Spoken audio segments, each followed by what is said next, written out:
আসেন এই জমিনে যুগে যুগে অনেক বাধা এসেছে, আগামী তো আসবে। এগুলো নিয়ে আমাকে আপনাকে চিন্তা করলে হবে না। এ না জওয়ান তরুণেরা, যুবকেরা, জীবনের একটা মাকসাদ করে নেন, যতদিন দুনিয়া জমিনে বাঁচবো আল্লাহ ও রসুলের জন্য বাঁচবো। এই জমিনে যা কিছু করবো উদ্দেশ্য আল্লাহ ও রসুল থাকবে। মান আহাব্বা লিল্লাহ ওয়া আবগাদা লিল্লাহ ওয়া আতা লিল্লাহ ওয়া মানআ লিল্লাহ ফাকাদ ইসতাকমালাল ঈমান। ভালোবাসবেন আল্লাহর জন্য, দুশমনি করবেন আল্লাহর জন্য, আত্মীয়তা করবেন আল্লাহর জন্য, বিচ্ছেদ হবেন আল্লাহর জন্য, এরাই হলো প্রকৃত ঈমানের মজা পায়। তাই দুনিয়া জমিনে যতদিন থাকবো আল্লাহকে খুশি করা হলো আমাদের কাজ। এটা আমাদেরকে লক্ষ্য রাখতে হবে, কেননা এই দুনিয়া জমিনে কেউ বলতে পারবে না কালকে সূর্য উঠবে আমি আপনি উঠবো, কোনো গ্যারান্টি নাই। আছে? তরুণেরা, হযরত বেলাল হুজুরের উপরে অনেক অত্যাচার হয়েছিল। ইতিহাসের পাতা সাক্ষী দেয় হযরত বেলাল হুজুরের বুকে ভারী পাথর চাপা দিয়ে গরম পানির উপরে চিৎ করে শুকিয়ে রেখে দিয়েছে। ঘন্টার পর ঘন্টা কেটে যাবার পরে হযরত বেলাল হুজুরকে জিজ্ঞাসা করেছিল, এ বেলাল এখনো বলো আল্লাহ রসুলকে ছেড়ে দেবে কিনা? হযরত বেলাল তখনও একটাই কথা বলে, এ আমার দুনিয়ার মনি ও মাইয়া শুনে রেখে দাও, আমার জিসমের উপরে তোমার জোর চলবে, কেননা আল্লাহ আমাকে পরীক্ষা নিবার জন্যই তোমার ঘরের গোলাম বানিয়েছে। মনে রেখে দেবে আমি আল্লাহ রসুলকে এমন একটা জায়গায় বসিয়েছি, ওই জায়গাতে দুনিয়ার কারো পাওয়ার চলে না।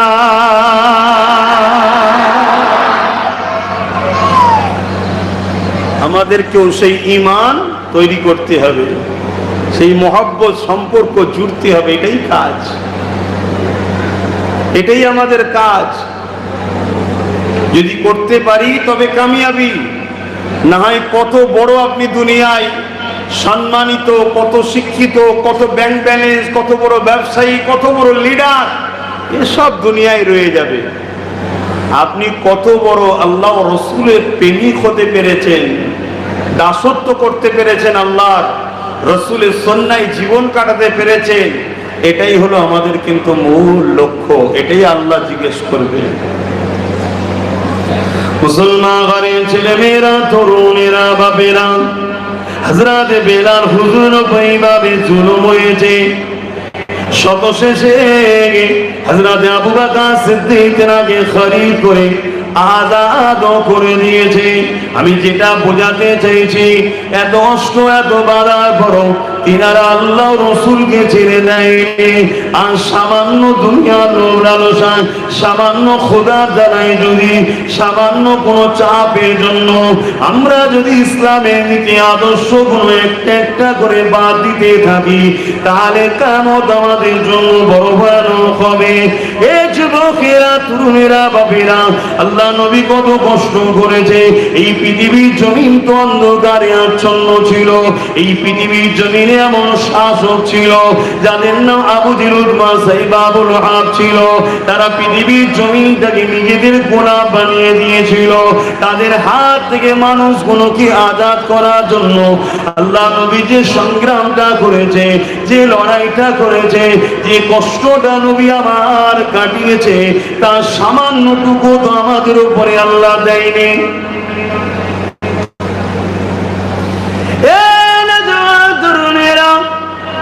আল্লাহ নবী যখন 40 বছর বয়স হলো, আল্লাহ হুকুম দিয়ে দিলেন, হাবিব যে জন্য আপনাকে পাঠানো হয়েছে, ওই নবুয়াতের ডিউটির কাজটা আপনি শুরু করুন। নবী আমার মক্কার পাশে, কাবার পাশে একটা উঁচু টিলাতে দাঁড়িয়ে এলাকার মানুষগুলোকে লক্ষ্য করে বলল, এ আমার প্রতিবেশীরা, এদিকে আসেন, আপনাদের সঙ্গে কথা আছে।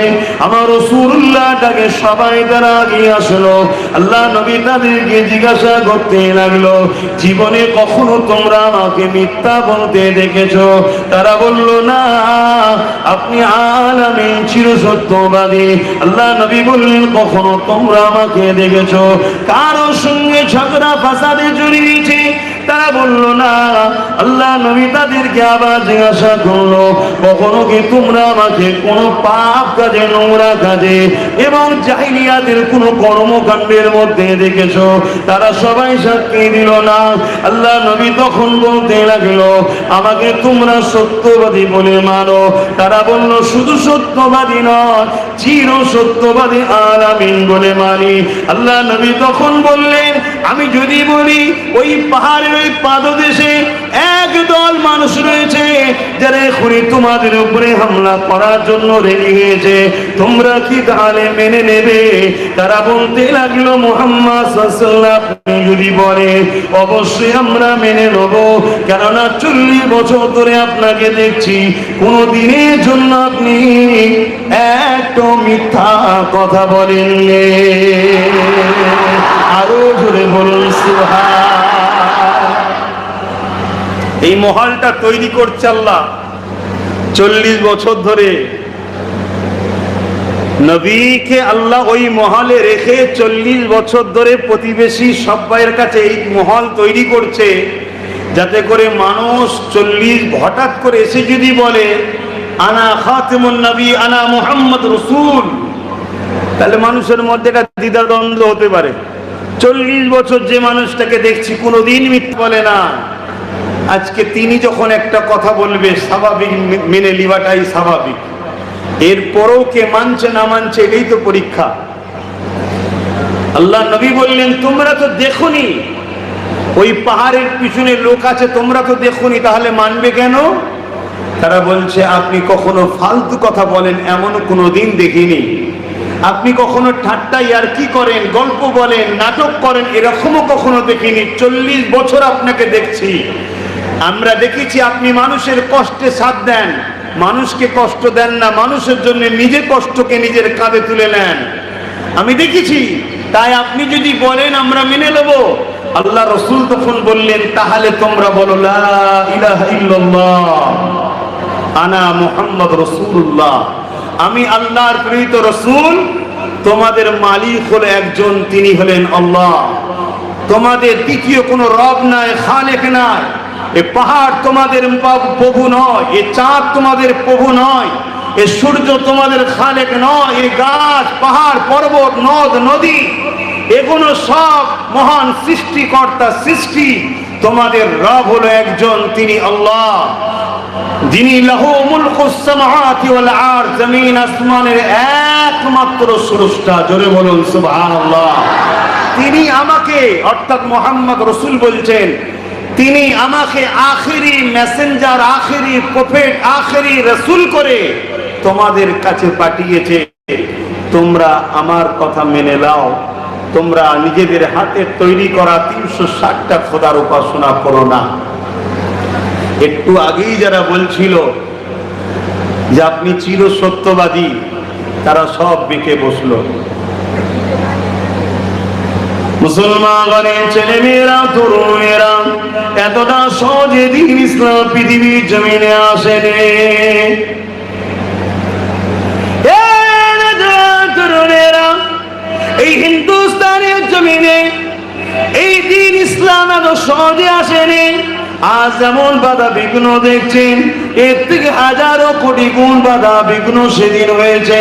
বাধাকে অপেক্ষা করে, পাহাড়কে অপেক্ষা করে, সাগরকে টপকে এই ভারতবর্ষ হিন্দুস্তানের জমিনে সুলতানে হিন্দ গরিবে নওয়াজের মাধ্যমে আমার আল্লাহ দ্বীন ইসলামের কাজকে ব্যাপকভাবে রোপণ করে দিয়েছে।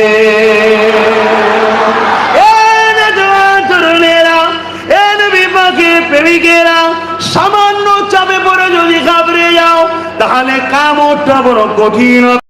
যেদিন মাথার এক বেল দেখতে রাখা উপরে সূর্য থাকবে, যেদিনে ছেলে বাপের হবে না, বাপ ছেলের হবে না, ছেলে বাপের হবে না, বাপ ছেলের হবে না, স্বামী স্ত্রী হবে না, স্ত্রী স্বামীর হবে না, মা মেয়ের হবে না, মেয়ে মায়ের হবে না, কেউ কারো হবে না।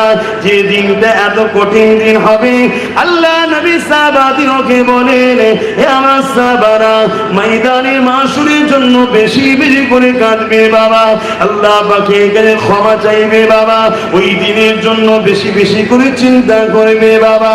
আল্লাহ কোরআনে তো এমনটাই ঘোষণা দিয়েছে, ওয়ালতানজুরু নাফসুম মা কদ্দামাত লিগাদ, প্রতিটা নফসের উচিত পরকাল নিয়ে বেশি বেশি করে চিন্তা করা। এই কথা যখন সাহাবারা বলেন, আল্লাহ নবী এখন বারবার বলেন, সাহাবারা জিজ্ঞাসা করেন, ইয়া রাসূলুল্লাহ হাবিবাল্লাহ, ময়দানে মাশরটা কেমন হবে? আল্লাহ নবী বলেছিলেন, এ বাবা সাহাবারা, ময়দানে মাশরে এমনও ছেলে পাওয়া যাবে নিজের বাপকে জমিনে শুইয়ে দিয়ে তার বুকের উপরে পা দিয়ে দাঁড়িয়ে যাবে। ময়দানে মাশরে এমনও বাপ পাওয়া যাবে নিজের ছেলেকে জমিনে শুইয়ে দিয়ে তার বুকের উপরে পা দিয়ে দাঁড়িয়ে যাবে। ময়দানে মাশরে এমনও মা পাওয়া যাবে নিজের মেয়েকে জমিনে শুইয়ে দিয়ে তার বুকের উপরে পা দিয়ে দাঁড়িয়ে যাবে।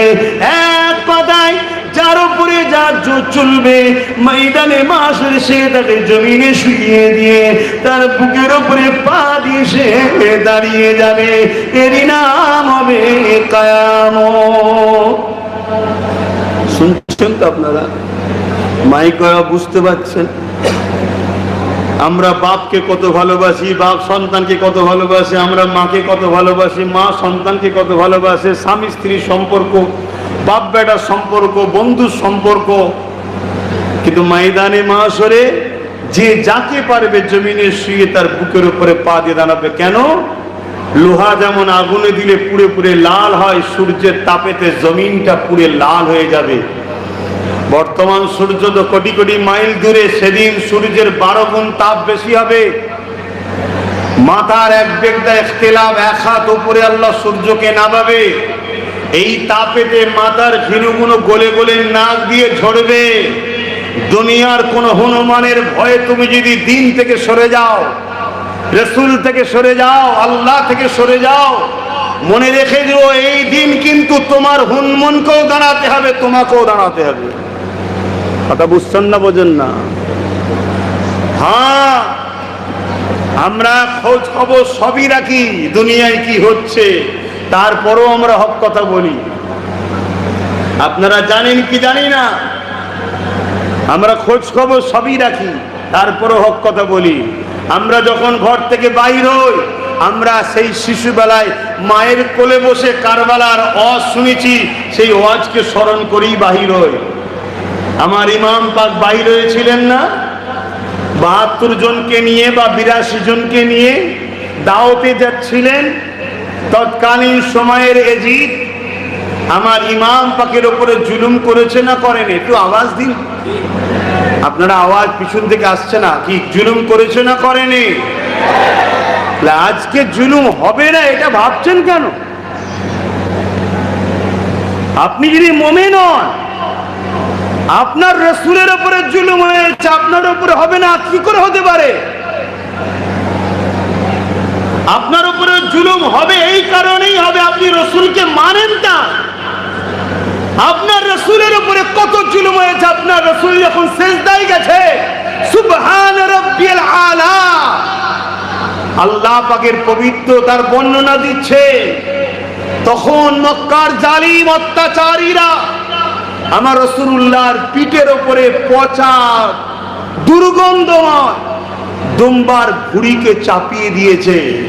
আমার নবী দুর্গন্ধে কষ্ট করে কোন রকম ভাবে মাথা তুলেছে। একদিনের অকেয়া এত চাপিয়েছে, নবী আমার পুরো ঢাকা পড়ে গেছে। তাহলে আপনি রাস্তায় নামাজ পড়তে গেলে একটু বুটের লাঠি তো আপনাকে খেতেই হবে। কি খেতে হবে না? হবে না? কারণ আজকেও আবু জেহেলের উত্তরসূরিরা আছে।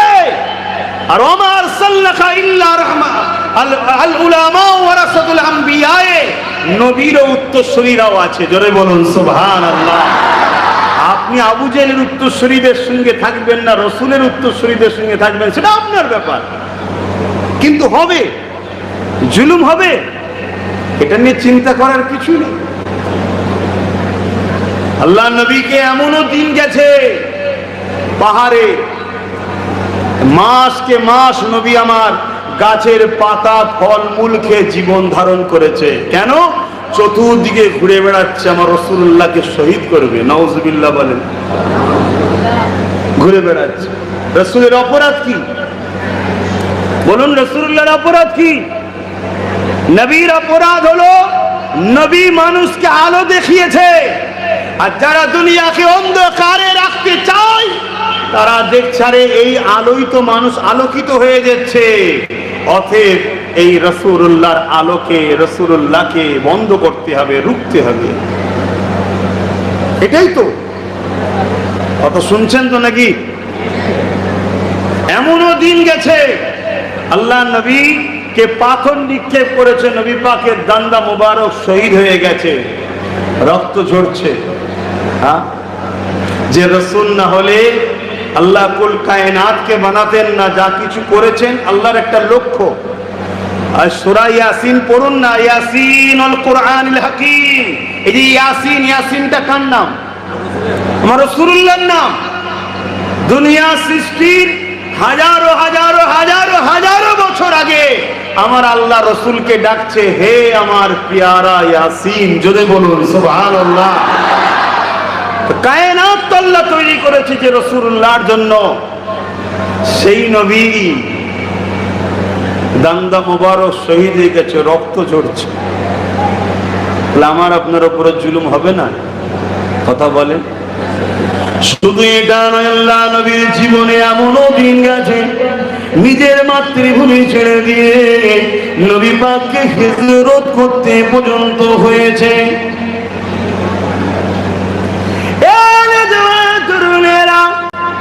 কেননা যারা আমার রাসূলুল্লাহর কাছে আসে তারাই আমার নবী পাকের দিবানা হয়ে যায়, আমার রাসূলুল্লাহ পাগল হয়ে যায়। আমার নবী পাককে যে একবারই দেখে সঙ্গে সঙ্গে আমার রাসূলের পাগল হয়ে যায়। অনেকে আসে রাসূলুল্লাহকে শহীদ করার জন্য, কিন্তু রাসূলুল্লাহ দরবারে এসে আল্লাহ নবীর নূর মুখরাখানা দেখার সাথে সাথে তারাই আমার রাসূলুল্লাহ দিবানা হয়ে যায়। এই জন্য তারা মিটিং তৈরি করলো, কি করা যেতে পারে। তারা মিটিং তৈরি করে একসাথে সবাই রাসূলুল্লাহর উপরে হামলা করবে, এই পরিকল্পনা তারা তৈরি করেছে। এই পরিকল্পনা নিয়ে রাতের অন্ধকারে আল্লাহ নবীর হুজরা মোবারককে ঘিরে ফেললো। 40 জন মানুষ এসে উলঙ্গ তরোয়াল নিয়ে এমন করে আমার রাসূলের পাক সাল্লাল্লাহু আলাইহি ওয়াসাল্লাম হযরতে শেরে খোদা মওলা আলীকে ডাক দিলেন, ও হযরতে আলী, আল্লাহ পাকের হুকুম হয়েছে আমি হিজরত করব, তবে হিজরত করার আগে আপনাকে এখানে আসেন, কিছু কথা রয়েছে। কি কথা রয়েছে আর রাসূলুল্লাহ? আল্লাহ নবী বললেন, আলী রে, কিছু মানুষ আমার কাছে কিছু আমানত রেখেছে।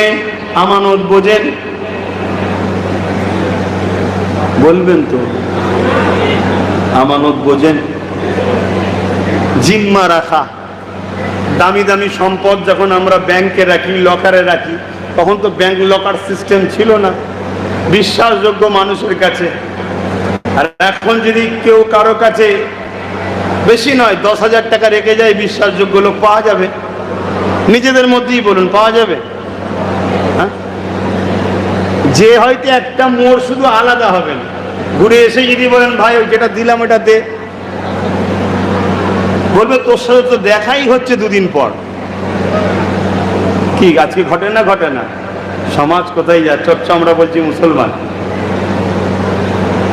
আর অথচ যারা রাসূলুল্লাহকে শহীদ করতে এসেছে তারাই নিজেদের দামি দামি সম্পদ আমার রাসূলের কাছে রেখে দিত। কেন? তারা জানে মুহাম্মদ সাল্লাল্লাহু আলাইহি ওয়াসাল্লাম আমানত খেয়ানতকারী নয়। যেটা বলেন তো মেনে নে না, মেনে নে না, মানা যাবে না। মানলেই দাদাগিরি বন্ধ, চুরি বন্ধ, রেপ বন্ধ, লুটা বন্ধ, কি নেশা বন্ধ।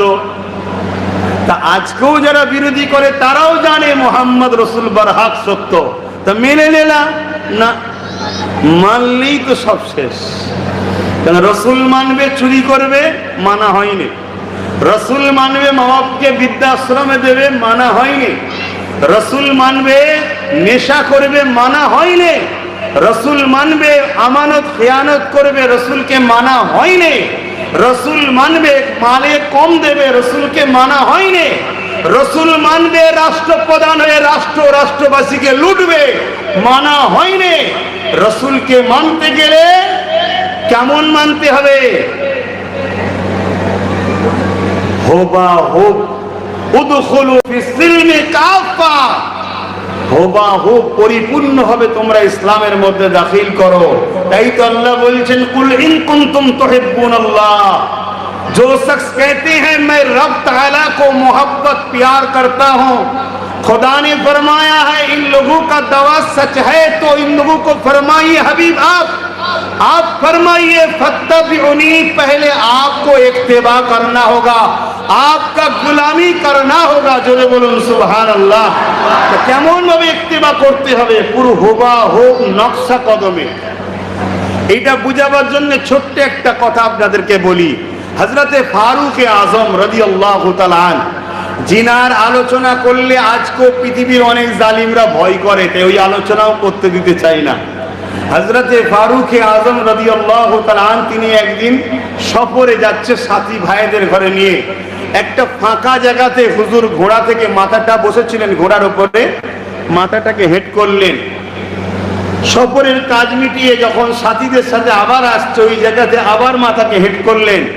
সাথী ভাইরা জিজ্ঞেস করছে ভাই যাবার সময় মাথা হেঁট করলেন, কৌতূহল হয়েছিল কিন্তু প্রশ্ন করিনি, আসার সময় আবার সেম জায়গায় মাথা হেঁট করলেন, কারণ কি? তখন হযরতে উমর ফারুক রাদিয়াল্লাহু তাআলা আন বললেন একদিন রাসূলুল্লাহর সাথে যাচ্ছিলাম, নবী আমার এই জায়গাতে মাথা হেঁট করেছিল। জোরে বলুন সুবহানাল্লাহ। সাহাবা ভাইরা বলছেন যদি একটু খুলে বলেন। আল্লাহ নবী সাহাবী হযরত উমর ফারুক বলছে সেদিন যখন এটা দিয়ে যাচ্ছিলাম এখানে একটা গাছ ছিল, গাছের ডাল ছিল। রসুল হলেন মডেল, আবার বলছি রসুল হলেন মডেল। অবশ্যই গাছ আমার রসুলকে চেনে, ডাল উঠে যাবে, কিন্তু রসুল পাক সাল্লাল্লাহু আলাইহি ওয়াসাল্লাম যদি মাথা হ্যাট না করে সাহাবারা শিখবেন। এখানে শিক্ষার একটা রহস্য আছে। এই ডালটা যাতে না লেগে যায় আমাদের ঘরে, এই নবী আমাদের ঘরে শিক্ষার জন্য মাথা হ্যাট করেছিলেন, আমরাও মাথা হ্যাট করেছি। সাহাবা ভাইয়েরা বলছেন সেদিন তো গাছ ছিল, ডাল ছিল, কারণ এখন গাছও নেই, ডাল নাই, করছেন কেন? হযরত ওমর ফারুক বললেন জানতে চেয়েছেন, বিস্তারিত বললাম। সেদিন আমি গাছও দেখিনি, ডালও দেখিনি। দেখা বলতে এই চোখের কথা বলছি না, দেখেও বলা হয় অনুসরণ করছি না। একটা কথা আছে না, ওসব দেখেছি কিন্তু ওটা আমার লক্ষ্য নয়। আমি লক্ষ্য করেছি আমার রসুল হ্যাট হয়েছে, আমিও হ্যাট হয়েছি, আজকেও সেই জন্যই হলাম। জোরে বলুন সুবহানাল্লাহ। একে বলা হয় মানা, নবীকে মানা। তো এই জন্য অনেকে রসুল সত্য জানে তাও মানতে চায় না, এই কারণে। যাক আমি যে বিষয় বলছিলাম, আল্লাহ নবী কত কষ্ট করেছেন দিন ইসলামের জন্য। এ না জওয়ান তুমি না বাপেরা, ইসলাম আমাদের কাছে নবী আমার ছেড়ে দিয়ে গেছে, এটাকে রক্ষা করা তোমার আমার দায়িত্ব। কে কোথায় ইসলামের বিরুদ্ধে বললো তার বিরুদ্ধে লড়াই করবো, আন্দোলন করবো, এটা যেমন দায়িত্ব রয়েছে তার থেকে আগের দায়িত্ব হলো নিজেকে ইসলামের রঙে রঙিন করুন। তুমি আমি সবাই যদি ইসলামের আদর্শ মেনে চলি, আমার বিশ্বাস যারা ইসলামের বিরোধী করছে, যারা মসজিদের বিরোধী করে, যারা মাদ্রাসার বিরোধী করে, যারা বিভিন্ন সময় মসজিদের সামনে যে ঘুরঘুরি করে, আমার বিশ্বাস তুমি আমি যদি ইসলামের আদর্শে আদর্শিত হই, রাসূলুল্লাহ সুন্নাহয় জীবন করি, দলে দলে দলে দলে তারা ইমানে নূরের কলেমা পড়ে আমাদেরই ভাই হয়ে যাবে। আরো জোরে বলুন সুবহান। কি হবে না হবে না? আমরা তো নামে তালপুকুর ঘটি ডোবে না, নামে মুসলমান, এজন্যই তো সমস্যা। আল্লাহ নবী নবীর আদর্শ জীবন করুন। আল্লাহ নবীকে এমন সময় জালিমরা লড়াইয়ের ময়দানে আল্লাহ নবীর বিরুদ্ধে লড়াই করতে এসেছে। এমন সময় দেখা যায় যেদিকে কুয়াগুলো রয়েছে এইদিকে আমার রাসূলুল্লাহ রয়েছে। তাই জালিমদের দিকে পানি না থাকার দরুন মরুভূমির এলাকা, প্রচন্ড পিপাসিত এলাকা, পানির জন্য তারা কষ্ট পেতে লেগেছে। তারা দুজনকে আমার রাসূলুল্লাহ দরবারে পাঠাচ্ছে, আমার রাসূলুল্লাহ তাঁবুর কাছে পাঠাতে লেগেছে। যাও মুহাম্মদ রাসূলকে যে বলো আমরা বিরোধী পক্ষ থেকে লোক এসেছি, বিরোধী পক্ষের নায়েবরা, পৃথিবী পক্ষের লিডারেরা আমাদেরকে পাঠিয়েছে পানির জন্য, আমাদের বড় কষ্ট হচ্ছে, আমাদেরকে পানি দেন। ওই দুজন বলতে লেগেছে আমাদের সর্দারেরা মুহাম্মদ রাসূল যদি জেনে যায় আমাদের কাছে পানি নাই, তারা তো আমাদেরকে পানি দেওয়া ছেড়ে দিয়ে তারা কুয়াকে পাহারা দিতে লাগবে যাতে করে পিপাসাতে আমরা আরো কমজোর হয়ে যায়। তখন ওই জালিম সর্দারেরা বলেছিল না না না, 40 বছর ধরে মুহাম্মদ রাসূলকে দেখতেছি কোন দিনের জন্য মানুষের কষ্ট থেকে সহ্য করতে পারে না। আমাদের তাজরবা, আমাদের অভিজ্ঞতা বলছে তোমরা যদি মুহাম্মদ রাসূলের কাছে যে পানি চাও, হ্যাঁ যতই জানের দুশমন হই না কেন মুহাম্মদ রাসূল শোনার সাথে সাথে পানি দিয়ে দেবে। আরো জোরে বলুন সুবহান।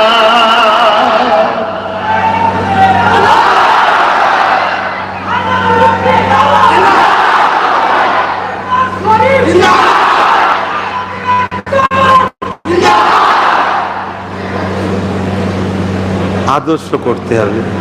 তাহলে আমার প্রতিবেশী, আমার দেশ বা যে কোনো মানুষ বিপদে পড়লে, পিপাসিত হলে তার সাথে মানবতার ব্যবহার দেখাতে হবে। এটা আদর্শ তো, ঠিক না বেটি? সে হোক হিন্দু ধর্মের, যে কোনো ধর্মের সঙ্গে তার সম্পর্ক থাকবে, ওটা আমার দেখার বিষয় নয়। আমার বিষয় হলো সে অসহায়, তাকে আমি আশ্রয় দেবো আর দিলের মধ্যে রাখবো আমি আল্লাহর সৃষ্টিকে আশ্রয় দিলাম, আল্লাহ রহমত আমাকে আশ্রয় দেবে। জোরে বলুন সুবহানাল্লাহ। এটাই তো নবীর আদর্শ। যে দুজনকে পাঠিয়েছে তারা তো বড় ভয়ে ভয়ে আসছে, যুদ্ধের ময়দানে তো ভাই, যুদ্ধের ময়দানে, কথা বুঝছেন না? এখন তো রাগ হলে অনেকে পানি ছেড়ে দিয়ে ডুবিয়ে দিবার প্ল্যান করছে আবার। যুদ্ধের ময়দান, এই যুদ্ধের ময়দানে কি করা যাবে? তাজিয়া গিয়ে আসছে, ভয়ে ভয়ে আসছে, নিজেদের মধ্যে আলোচনা করছে, হারা আমাদের দুজনকে পাঠাচ্ছে, আমাদের জীবন নিয়ে টান হবে, আমরা তার বিরুদ্ধে লড়াই করতে এসেছি, সে কি আমাদেরকে পানি দেবে মনে হয়? পানি দেবে মনে হয়? অথচ বলছে সে নাকি বড় দয়ালু। দয়ালু তো তাকে মারতে কেন এলো তাহলে? সে যখন এত ভালো তো মারতে এলো কেন? এই আম সমাজের মধ্যে এটা হয় না, হয় না? কথা বলুন। আজকেও তোমার আমার বিরুদ্ধে যাদেরকে লাগানো হচ্ছে তারাও কিন্তু তোমার আমার সম্বন্ধে ভুল বুঝেই কিন্তু লাগছে, তাদেরকে ভুল বোঝানো হচ্ছে। তোমার আমার আখলাক দ্বারা, ব্যবহার দ্বারা, আদর্শ দ্বারা, কর্মকাণ্ড দ্বারা তোমাকে প্রমাণ করতে হবে যে ভাই বন্ধু, তোমাদেরকে যারা ভুল বুঝিয়ে আমাদের সঙ্গে লাগাচ্ছে মূলত তারা তোমাদেরকে তাদের দোকানের খদ্দের বানিয়ে রাখতে চাইছে, অন্য কিছু নয়। তোমরা তাদের অ্যাসেট, চলে গেলে তোমাদের অসুবিধা আছে, তাই তোমাদেরকে আমাদের সঙ্গে লাগিয়ে দিচ্ছে যাতে করে মিশে গিয়ে রসুল সম্বন্ধে জেনে না ফেলে, মিশে গিয়ে কোরআন সম্বন্ধে জেনে না ফেলে। রসুল আর কোরআন সম্বন্ধে জেনে গেলেই কি হবে? তাকে কোরআন ও রসুলের প্রেমিক হতেই হবে। জোরে বলুন সুবহানাল্লাহ। আরে সামান্য যদি দুনিয়ায় সামান্য সৌন্দর্যের প্রেম যদি আমরা পড়ে যাই, প্রেমে সামান্য সৌন্দর্য, একটা ফুল, একটা ফুল, গোলাপ ফুল, গোলাপকে জিজ্ঞেস করো তোমার সুবাস কিসে? গোলাপ বলছে মোহাম্মদ রসুলের পাসিনা আমাতে পড়েছিল তাই আমি সুবাস হয়েছি। জোরে বলুন সুবহানাল্লাহ। সামান্য একটা খুশবুকে যদি আমরা এত ভালোবাসি, তাহলে কোরআন ও রসুলকে যদি তুমি একবার চাখতে পারো, টেস্ট করতে পারো, জানতে পারো, তাহলে প্রেমে পড়বে না? পড়বে না? তাই কোনোভাবে আমরা যেন এক না হয়ে যায়, এর জন্য বীজখানে লাগিয়ে দাও, ঝগড়া লাগিয়ে দাও। তাই কোনোভাবে আমাদেরকে ঝগড়া করলে হবে না, আমাদেরকে বড় হেকমতের সঙ্গে কাজ করতে হবে। কিছু বুঝতে পারছেন? হেকমতের সঙ্গে কাজ করতে হবে। যদি কাজ করেন ইনশাআল্লাহ আগামী দিন সবটাই আমাদের ছিল আমাদের ফিরে আসবে। জোরে বলুন সুবহানাল্লাহ, আরো জোরে বলুন সুবহানাল্লাহ। তখন আপনার মাহফিল করতে গিয়ে কারো কাছে যে বলতে হবে না দাদা, বলতে হবে না। তখন আপনার কোনো কথা বলতে গিয়ে আওয়াজ জোরে হচ্ছে না হালকা হচ্ছে ভাবতে লাগবে না। তখন আপনার মনে হবে না আমি বাংলায় আছি না উত্তরপ্রদেশে আছি, এসব তখন টেনশন থাকবে না। কথা মাথায় ঢুকছে না ঢোকে নেই কেন? সব জায়গায় ইনসাফ করনে ওয়ালারা থাকবে, সব জায়গায় ইনসানিয়াতের চর্চা হবে, আর তখন সমস্যা থাকবে না। এর জন্য সব থেকে বড় দায়িত্ব ভূমিকা যুবকদের নিতে হবে কি? নিজেকে রসুলের আদর্শে, কোরআনের আদর্শে, কোরআনের দেখানো রাস্তাতে নিজেকে প্রথম পরিচালিত করতে হবে। এটা প্রথম কাজ, আমরা করতে পারিনি। আজকে সমস্যা, আপনাকে কেউ কাজ দিল, সে অন্য সম্পদের মানুষ, আপনি সামান্য লসের কথা ভেবে কোনোভাবে প্যাকিং করে আর করে ঘষে মেজে তাকে দিয়ে দিলেন। তার মধ্যে মনে হচ্ছে মুসলমান এত চিটিংবাজ, তোমার একটার জন্য পুরো মুসলমানকে সন্দেহ করতে শুরু করলো। কিন্তু তোমার তো বলা উচিত ছিল দাদা এই কাজটা একটু ডিস্টার্ব হয়ে গেছে, চালিয়ে লিয়া যাবে না, আমাকে আর একবার সুযোগ দেবেন, আমি করে দেবো। হয়তো তোমার একটা বড় অর্ডার লস হতো, কিন্তু তোমার এই কর্মের জন্য সে 10 জায়গায় বলতো না মুসলমানদের মধ্যে ইনসানিয়াত আছে, ইনসাফ আছে, জানিস তোমার জন্য পুরো সবাইকে মানুষ শ্রদ্ধা করত। যাক, আল্লাহ আমাদেরকে হেদায়েত করেন, বোঝার ক্ষমতা দান করে। বলুন আল্লাহুম্মা আমিন। আমি যে কথা বলছিলাম দরুদ শরীফ আল্লাহুম্মা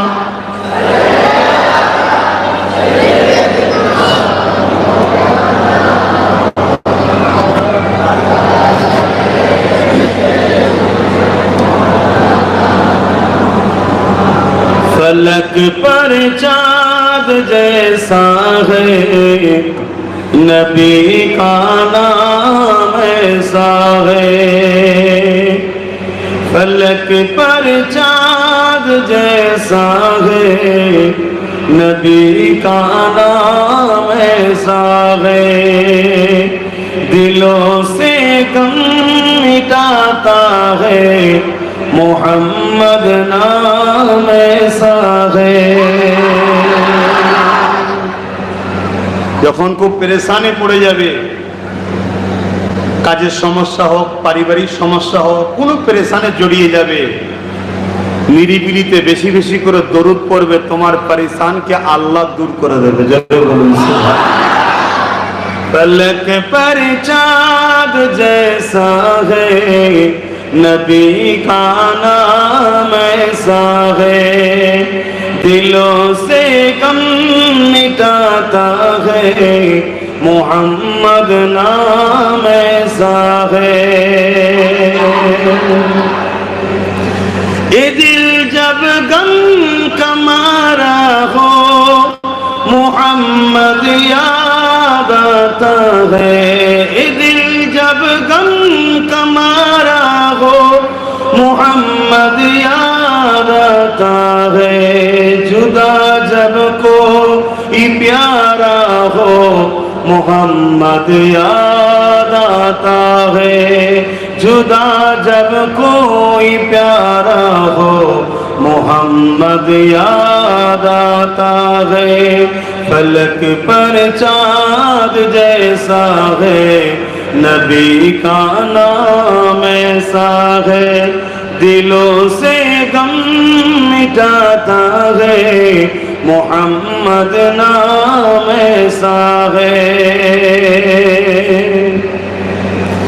कि उनकी याद की सबनम है मरहम मेरी जख्मों का, कि उनकी याद की सबनम है मरहम मेरी जख्मों का, और उनकी नाम की बरकत दिल तस्कीन पाते हैं, और उनकी नाम की बरकत दिल तस्कीन पाते हैं, फलक पर चाँद जैसा है नबी का नाम ऐसा है, दिलों से गम मिटाता है, मोहम्मद नाम ऐसा है।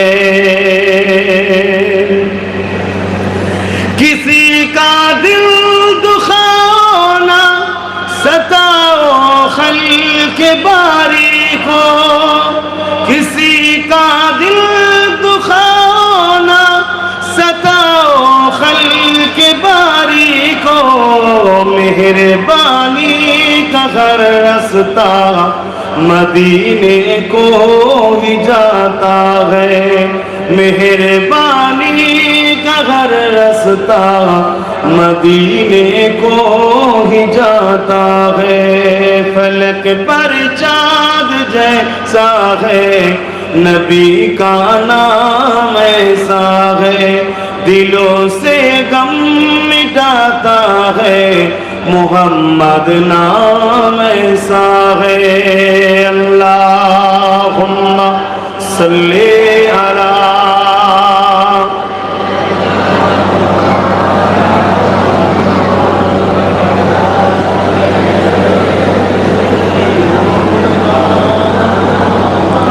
আমার আব্বা জানেরা, বাপেরা, ভাইরা, আমার আম্মারা, বোনেরা ঘর বাড়ি ছেড়ে দিয়ে, প্রতিবেশী ছেড়ে দিয়ে বড় কষ্ট করে কাজের জন্য এসেছেন। আল্লাহ আপনাদের সবার রুচিতে বরকত দেন, বলুন আল্লাহুম্মা আমিন। সবার সংসারের অভাব অনটন দুঃখ কষ্ট যা আছে মিটিয়ে দিয়ে আল্লাহ স্বচ্ছ জিন্দেগি সংসারের অভাবকে আল্লাহ দূর করে দেন, বলুন আল্লাহুম্মা আমিন। কত কষ্ট করে পড়ে আছেন, মনে রাখবেন এই দুনিয়া পরীক্ষা, যত কষ্টই হোক হালালের দিকে থাকবেন, হালাল ইনকাম করবেন, হালাল খাবেন, হালালটা নেবেন, কাউকে ঠকাবেন না। তো যাক, আজকের যে বিষয় আমার রসুলের সিরাত নিয়ে আলোচনা। আল্লাহ নবী, নূর নবী, দয়ান নবী, এমনও দিন গেছে হিজরত করতে হয়েছে। আল্লাহ নবী হযরত আলী হুজুরকে মনে পড়ছে তো নাকি? একটু বলবো না? কষ্ট হচ্ছে, দোয়া করে দেবো। আমি সবাইকে জিজ্ঞেস করছি, দোয়া করবো না একটু বলবো? কেন এটা শহর, এটা গ্রাম নয়, গাঁও নয় যে সারা রাত ধরে চালাবেন। আমাদের পশ্চিম বাংলায়, কলকাতায় রাত 12টার উপরে মাহফিল হয় না। কথা বুঝে আসছে? কেন শহরের নিয়ম, মানুষ অফিস আদালত আছে, সেগুলোকেও মেনটেন করতে হয়। এটা কোনো অন্যায় নয়, এটা ঠিকই জিনিস। কথা বুঝে আসছে?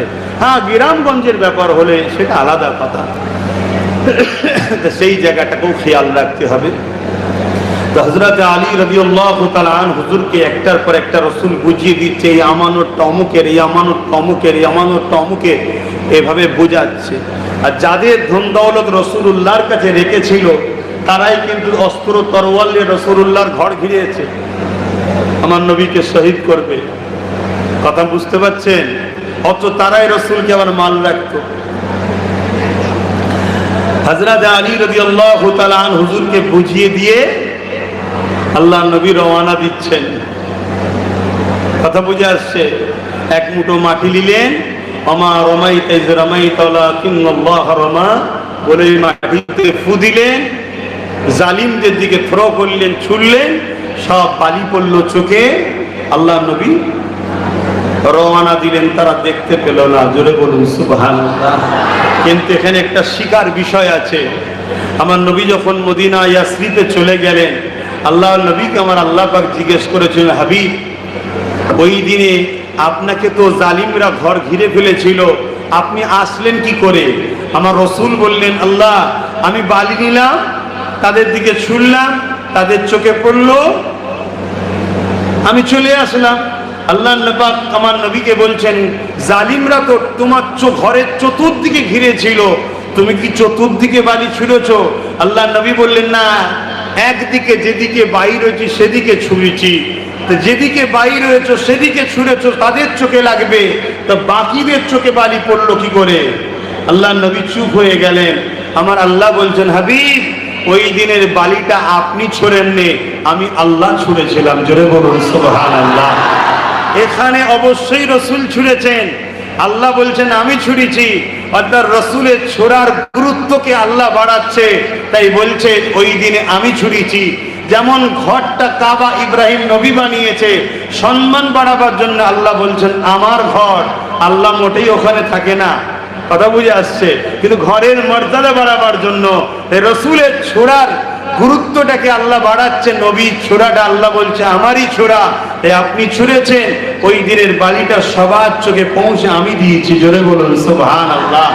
আমার নবীর মাকাম কত, সেই নবীকে মডেল হিসাবে বানান, সেই নবীকে ফলো করুন, নামাজে রসুলকে ফলো করুন, রোজাতে রসুলকে ফলো করুন।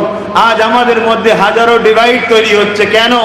আমরা পীরকে ফলো করি, মুর্শিদকে ফলো করি, শেখকে ফলো করি, আলেমকে ফলো করি, রসুলকে ভুলে গিয়ে।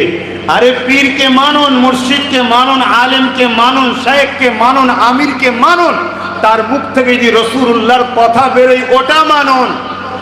আমরা কোন মুর্শিদকে দেখে রসুল মানি না। মুর্শিদ রসুলের গোলামি করলে, নবীর পক্ষে টানলে, তবে সেই মুর্শিদকে সম্মান করি। কেন? মুর্শিদ আমাদের কাছে মডেল নয়। আল্লাহ মডেল বানিয়েছে, লাকাদ কানা লাকুম ফি রাসূলিল্লাহি উসওয়াতুন হাসানাহ। নবী হলেন আমাদের জন্য মডেল। জোরে বলুন সুবহানাল্লাহ। আল্লাহ কোরআনে যখন বললেন আকিমুস সালাত, সাহাবারা জিজ্ঞেস করলেন হুজুর নামাজ কেমন করে আদায় করব, কায়েম করব? নবী বললেন আসো, আমি নবী যেভাবে নামাজ পড়ছি তোমরা সেভাবে পড়ো। জোরে বলুন সুবহানাল্লাহ। আচ্ছা, রুকুতে বেশি আল্লাহর প্রেম পাওয়া যায় না সিজদাতে? জোরে বলুন সিজদায়। তার কেউ যদি এখন আল্লাহর প্রেমে রুকু পড়ে দেবো আগে সিজদা দিয়ে দিই, আল্লাহর প্রেমেই যদি দেয় হবে না? পরে রুকু দেবো আগে প্রেমে সিজদাতে দেবো, অসুবিধা আছে? হবে কি না? কেন হবে না? কেন? আমার রসুল আগে রুকু দিয়েছে, পরে সিজদা দিয়েছে। তো রসুল হলেন মডেল, তা সেই রসুলকে ফলো করে। ভাই সব বরবাদ হয়ে যাবে, সব বেকার হয়ে যাবে। জিন্দগিতে একটা জায়গায় আমরা আজকে এক মুঠো হই, কি?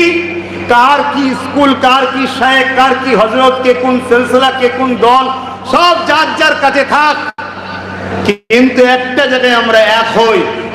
ওই সবুজ গম্বুজওয়ালা মুহাম্মদ রসুল আমাদের সবার লিডার, সবার নেতা, সবার রসুল। রসুলকে আমরা মডেল বানাই। জোরে বলুন সুবহানাল্লাহ। সবাই আমরা রসুলকে আমরা সামনে রাখি। নবীর পক্ষে যারা ডাকবে তাদের সাথে আমরা থাকবো। যাদের কাছে গেলে রসুলের সঙ্গে জুড়া যায় তাদের সঙ্গে সম্পর্ক রাখুন। আর মনে রাখবেন, রসুলের সঙ্গে যারা জুড়তে চায় তাদেরকে বন্দিও করা হয়। কথা বুঝে আসছে? নিশ্চয়ই আপনারা জানেন কি জানেন না? আমার খানদানি একটা ভাইকে বন্দি করে রেখেছে। আপনারা জানেন কি? আমার খানদানের সিদ্দিক আকবরের বংশের আওলাদও তিনি। আল্লাহ তেনাকে জামিন আজাদ করে দিই, বলুন আল্লাহুম্মা আমিন। অতএব জুলুম না বাড়লে তো আযাবও আসে না। রসুলের সঙ্গে যাকে যারা জুড়তে চায় তাদের উপরে জুলুম আসে, কিন্তু এর জন্য ঘাবড়াবার কিছু নাই। কারণ আল্লাহ পাক আমাদের ঘরে এটাই তো ডিউটি দিয়েছে। আমরা তো মানুষকে ধরে ধরে রাসূলুল্লাহর কদমে নিয়ে আসবো। নবী পাক তাদেরকে জান্নাতে যাবার উপযুক্ত বানাবে। নবী পাক তাদেরকে আল্লাহর দিদারের উপযুক্ত বানাবে। এই যুবকেরা, তরুণেরা, এই নবী পাকের প্রেমিকেরা, হযরত আবু বকর সিদ্দিক আমার নবী পাকের কদমে আসলো। নবী পাক আবু বকর সিদ্দিককে আল্লাহ পাকের পেয়ারা বানিয়ে দিল। হযরত ওমর ফারুক আমার রাসূলুল্লাহর কদমে আসলো।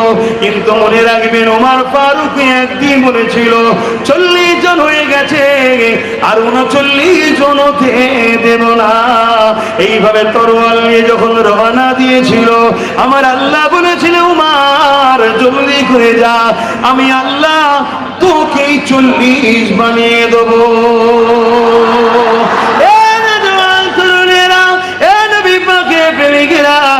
আমার আপনার কাজ হলো রাসূলুল্লাহর কদমে গিয়ে পৌঁছানো। নবী পাকের কদমে যখন আমি আপনি পৌঁছাবো, আল্লাহ নবী তোমাকে আমাকে আমার আল্লাহ জান্নাতে যাবার উপযুক্ত রাস্তা বানিয়ে দেবে।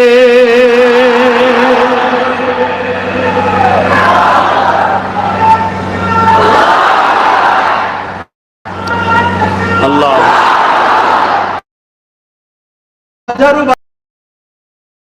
বাধা আসলে, আর তুমি যে প্রেম করো আল্লাহকে, তা বাধা নেবে না? পরীক্ষা নেবে না? নেবে তো পরীক্ষা। পরীক্ষা ছাড়া তো মানুষকে চেনাও যায় না। কখনো কখনো মুসিবত আসাও ভালো। মুসিবতে কে আপন কে পর চেনা যায়। কখনো কখনো দুঃখ জীবনে আসা ভালো, কে আপন কে পর চেনা যায়। আল্লাহ নবী, নূর নবী, দয়ান নবী হযরত আলী হুজুরকে বলে দিয়ে হুজুর তো রওনা দিলেন, মদিনায় চলে গেলেন। সাহাবা হুজুরা মধ্যে থেকে হযরত সিদ্দিক আকবর, তিনি রাসূলুল্লাহ সফর সাথী হলেন। সফর সাথী হলেন। মদিনা জমিনে গিয়ে হুজুরকে সাহাবা হুজুররা সব জিজ্ঞেস করছেন, মদিনা আগে থেকে আনসারী সাহাবী ছিলেন, যে কিভাবে আপনি আসলেন। আল্লাহ নবী, নূর নবী সব বললেন যে হযরত আলীকে আমার বিছানার উপরে শুইয়ে আমার চাদর দিয়ে এসেছি, দিয়ে এইভাবে চলে এসেছি। অনেক বড় কথা। সাহাবা হুজুররা নিজেদের মধ্যে আলোচনা করছে, হা আমরা মনে হয় আমাদের ভাই হযরত আলীকে আর পাবো না। কেননা যে বিছানাটায় হযরত আলী হুজুরকে শুইয়ে দিয়ে আসা হয়েছে, ওই বিছানাটা হলো মওতের বিছানা। ওই বিছানায় যে শুয়ে আছে, তেনাকে কতল করা বা শহীদ করার জন্য জালিমরা ঘিরে আছে। কিন্তু সকাল হলো, আস্তে আস্তে বেলা হতে লেগেছে। হযরত আলী হুজুর আস্তে আস্তে মদিনার জমিনে গিয়ে পৌঁছালো। জোরে বলুন সুবহানাল্লাহ। সাহাবা ভাইরা হযরত আলী হুজুরকে ঘিরে বলছেন, ভাই আমরা শুনলাম আপনি রাসূলুল্লাহর বিছানার উপরে শুয়েছিলেন। হ্যাঁ শুয়েছিলাম। রাসূলুল্লাহ চাদর দিয়ে নিজেকে ঢেকে রেখেছিলেন। হ্যাঁ মুড়ি দিয়ে ঘুমাচ্ছিলাম। আপনার ভাই ঘুম হলো? হযরত আলী হুজুর বলেছিলেন, জ্ঞান হওয়ার পর থেকে এরকম নিশ্চিন্তার ঘুম জীবনে কখনো আলী ঘুমাইনি। জোরে বলুন সুবহানাল্লাহ। সাহাবারা জিজ্ঞাসা করলেন, ভাই কেন? হযরত আলী বললেন, অন্য প্রতিদিনে আমার রাত্রিরে ঘুমাবার সময় চিন্তা করে ঘুমটাতে একটা মত। সকাল হবে আর না চোখ খুলতে পারি, আর না সকাল হলে চোখটা খুলতে পারি, সূর্য উঠবে আর না উঠতে পারে। কিন্তু গত রাত্রিরে আমি নিশ্চিন্তা কেন ঘুমিয়েছি? কেননা আল্লাহ নবী বলেছেন, আলী সকালে উঠবেই মালগুলো অমক অমকে দিয়ে, তারপরে তুমি মদিনা জমিনে আসবে। আমি আলী বুঝে গেছি আজকে রাত্রিরে আমার মৃত্যু নাই। যদি মৃত্যু আমার আছে, অন্য রাত্রিরে আছে। কেননা মদিনায় আসবে রাসূল যখন বলে দিয়েছে, আলীর মদিনা যাওয়া পর্যন্ত মৃত্যু না। রাসূলকে মানা, নবীর উপরে বিশ্বাস কেমন ছিল দেখে।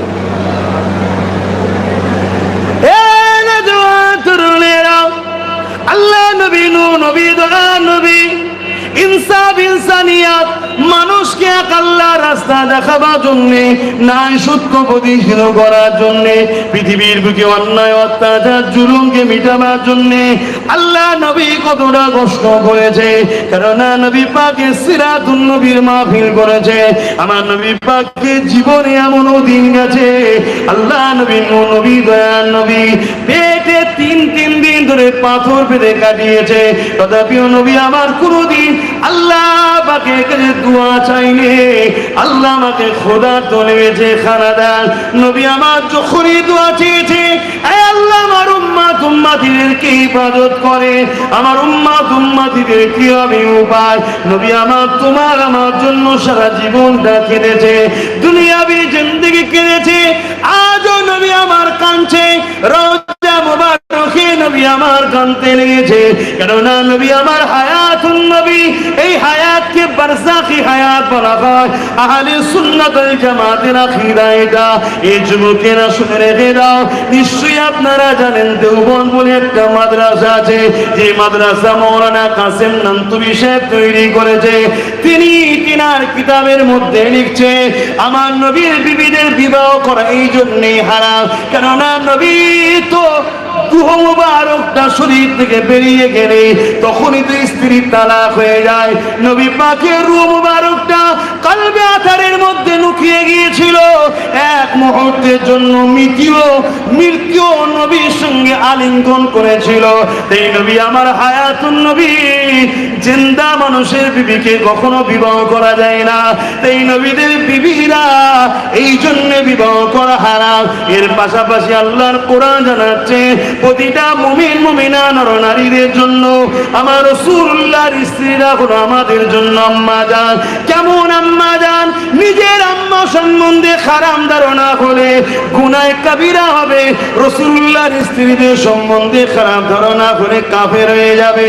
কেননা রাসূলুল্লাহর স্ত্রী হওয়ার জন্য তিনাদের মর্যাদা পৃথিবীর সমস্ত নারীদের থেকেও শ্রেষ্ঠ হয়ে গেছে। তরুণেরা, সেই নবী আমার রওজা মুবারকে আজও তোমার আমার জন্য কাঁদছে। সেই নবীর দিনকে মজবুত করে ধরো, সেই নবীর দিনের ঝান্ডাকে মজবুত করে ধরো। নবী পাক তোমার আমার কাছে যেগুলো রেখেছে সেই কোরআনকে মজবুত করে ধরো, রাসূলুল্লাহ সুন্নাহকে মজবুত করে ধরো, রাসূলের আহাল পরিবারদেরকে ভালোবাসো, মজবুত করে ধরো। কেননা নবী আমার তোমার আমার কাছে এগুলো রেখে গেছে। নবী আজও কাঁদছে, সারা জীবনটা দুনিয়াবি জিন্দেগিতে কেঁদেছে।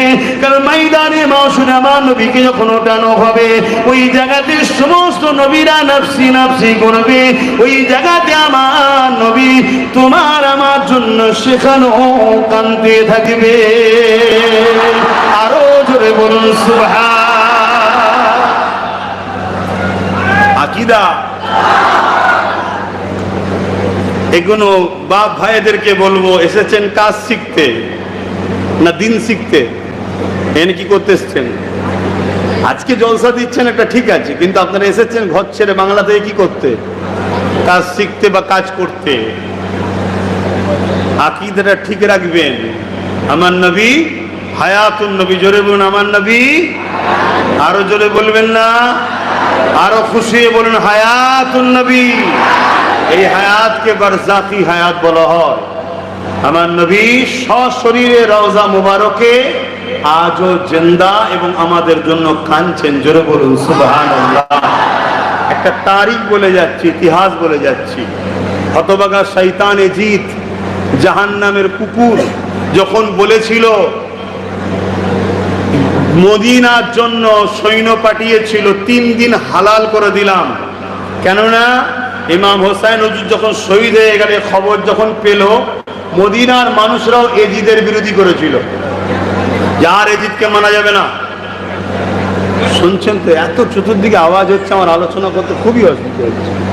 আবার এইটাও গো গো করে একটা আওয়াজ হচ্ছে। কিছু করার নেই, ওর প্রয়োজন আছে, না তারও অসুবিধা হবে। দেখুন এটা আওয়াজ হচ্ছে না চতুর্দিকে? শুনছেন আপনারা? এই 3 দিন মদিনার বুকে এজিদ বাহিনীরা এত অত্যাচার করেছিল, 360 বা তারও অধিক সাহাবা যুদ্ধ করে এজিদ বাহিনীরা কতল করেছিল। বলুন নাউজুবিল্লাহ। মদিনার উপরে তাণ্ডব চালিয়েছিল। মদিনা নবাবী শরীফে মসজিদে নবাবীর আজানকে বন্ধ করে দিয়েছিল। ইতিহাসটা শুনুন।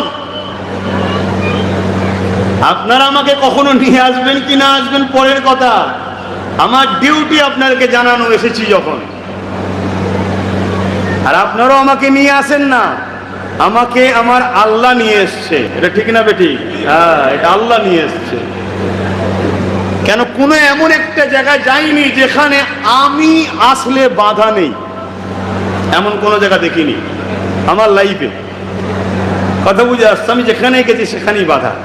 ওহো, আর যত বাধা হয় তত নিজেকে মনে হয় আমি ঠিক আছি।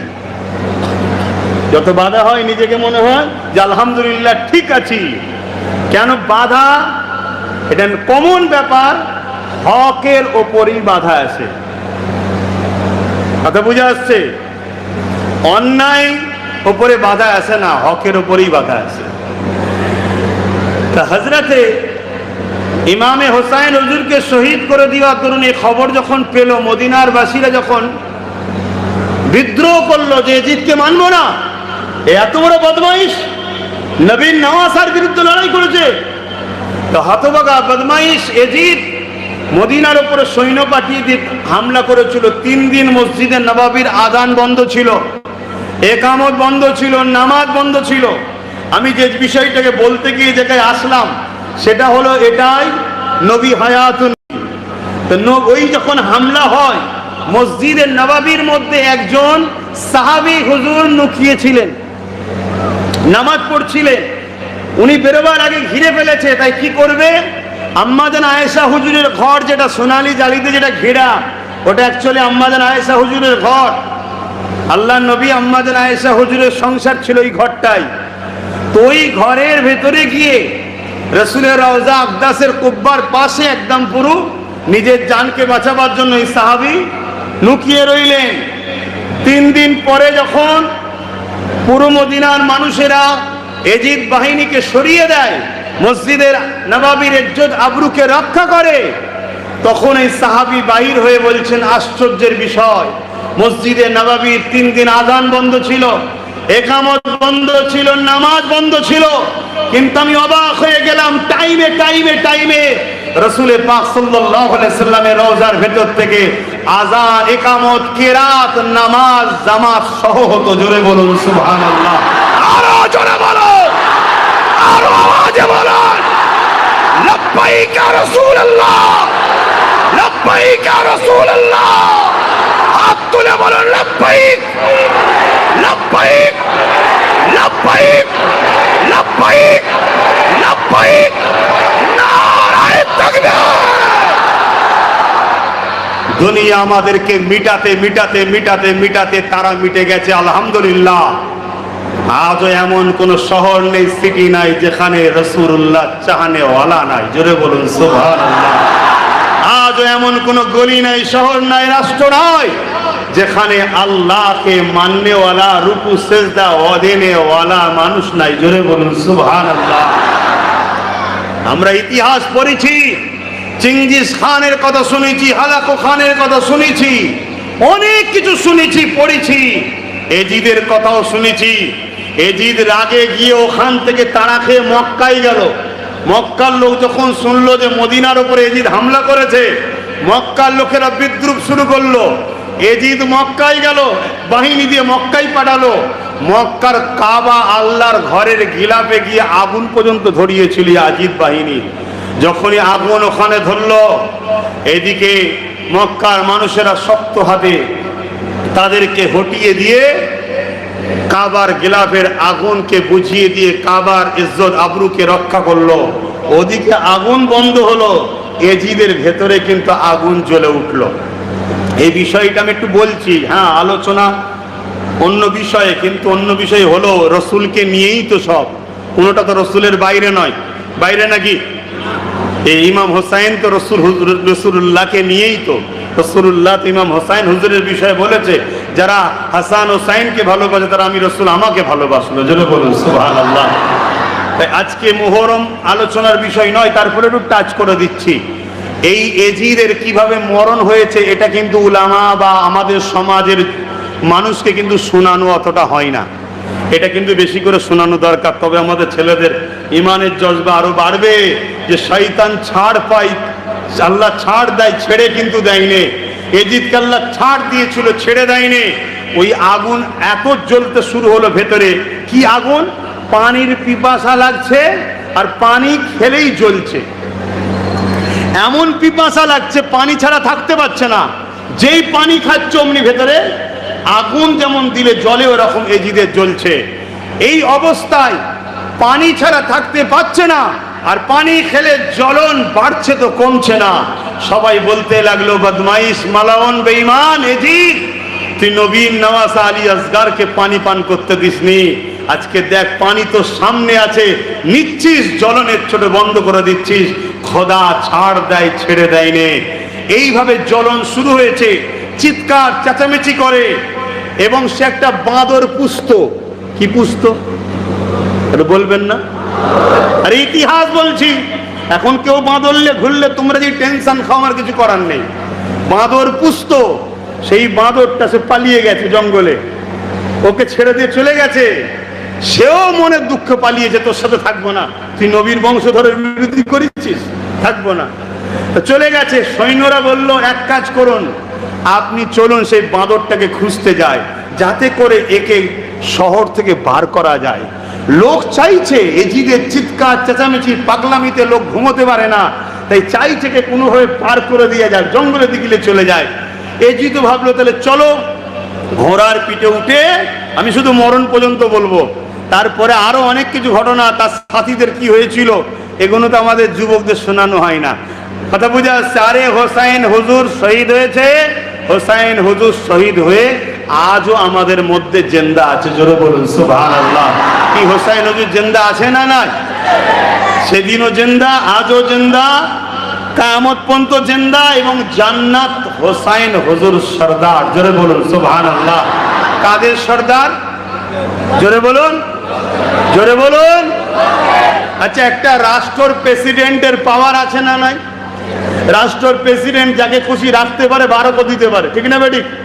ওই প্রেসিডেন্টের পদটাই যখন বসে যায়, তাকে পাওয়ার দেওয়া হয়েছে, তাই তো সে যাকে খুশি রাখতে পারে, বার করে দিতে পারে, তাই তো নাকি? একটু বুঝবেন ভাই, এটা আওয়াজ দেবেন। একটা রাষ্ট্রের বা দেশের প্রেসিডেন্টের পাওয়ার আছে, যখন সে ওই পাওয়ারে বসে যায়, তার ক্ষমতা এতটাই প্রয়োগ করা দেওয়া হয়, সে যাকে খুশি রাখতে পারে, বারো, জোরে বলেন, করে দিতে পারেন। হ্যাঁ, অন্যায় করলে তাকে খিসারত দিতে হবে, এটা আলাদা কথা, কিন্তু ক্ষমতা আছে না নাই? হ্যাঁ। তাহলে দুনিয়ায় যদি একটা রাষ্ট্রপ্রধানের এত পাওয়ার হয়, যাকে খুশি রাখতে পারে, যাকে খুশি বার করে দিতে পারে, তাহলে আমার আল্লাহ ইমামে হাসান হোসেনকে জান্নাতের রাষ্ট্রপ্রধান বানিয়েছে।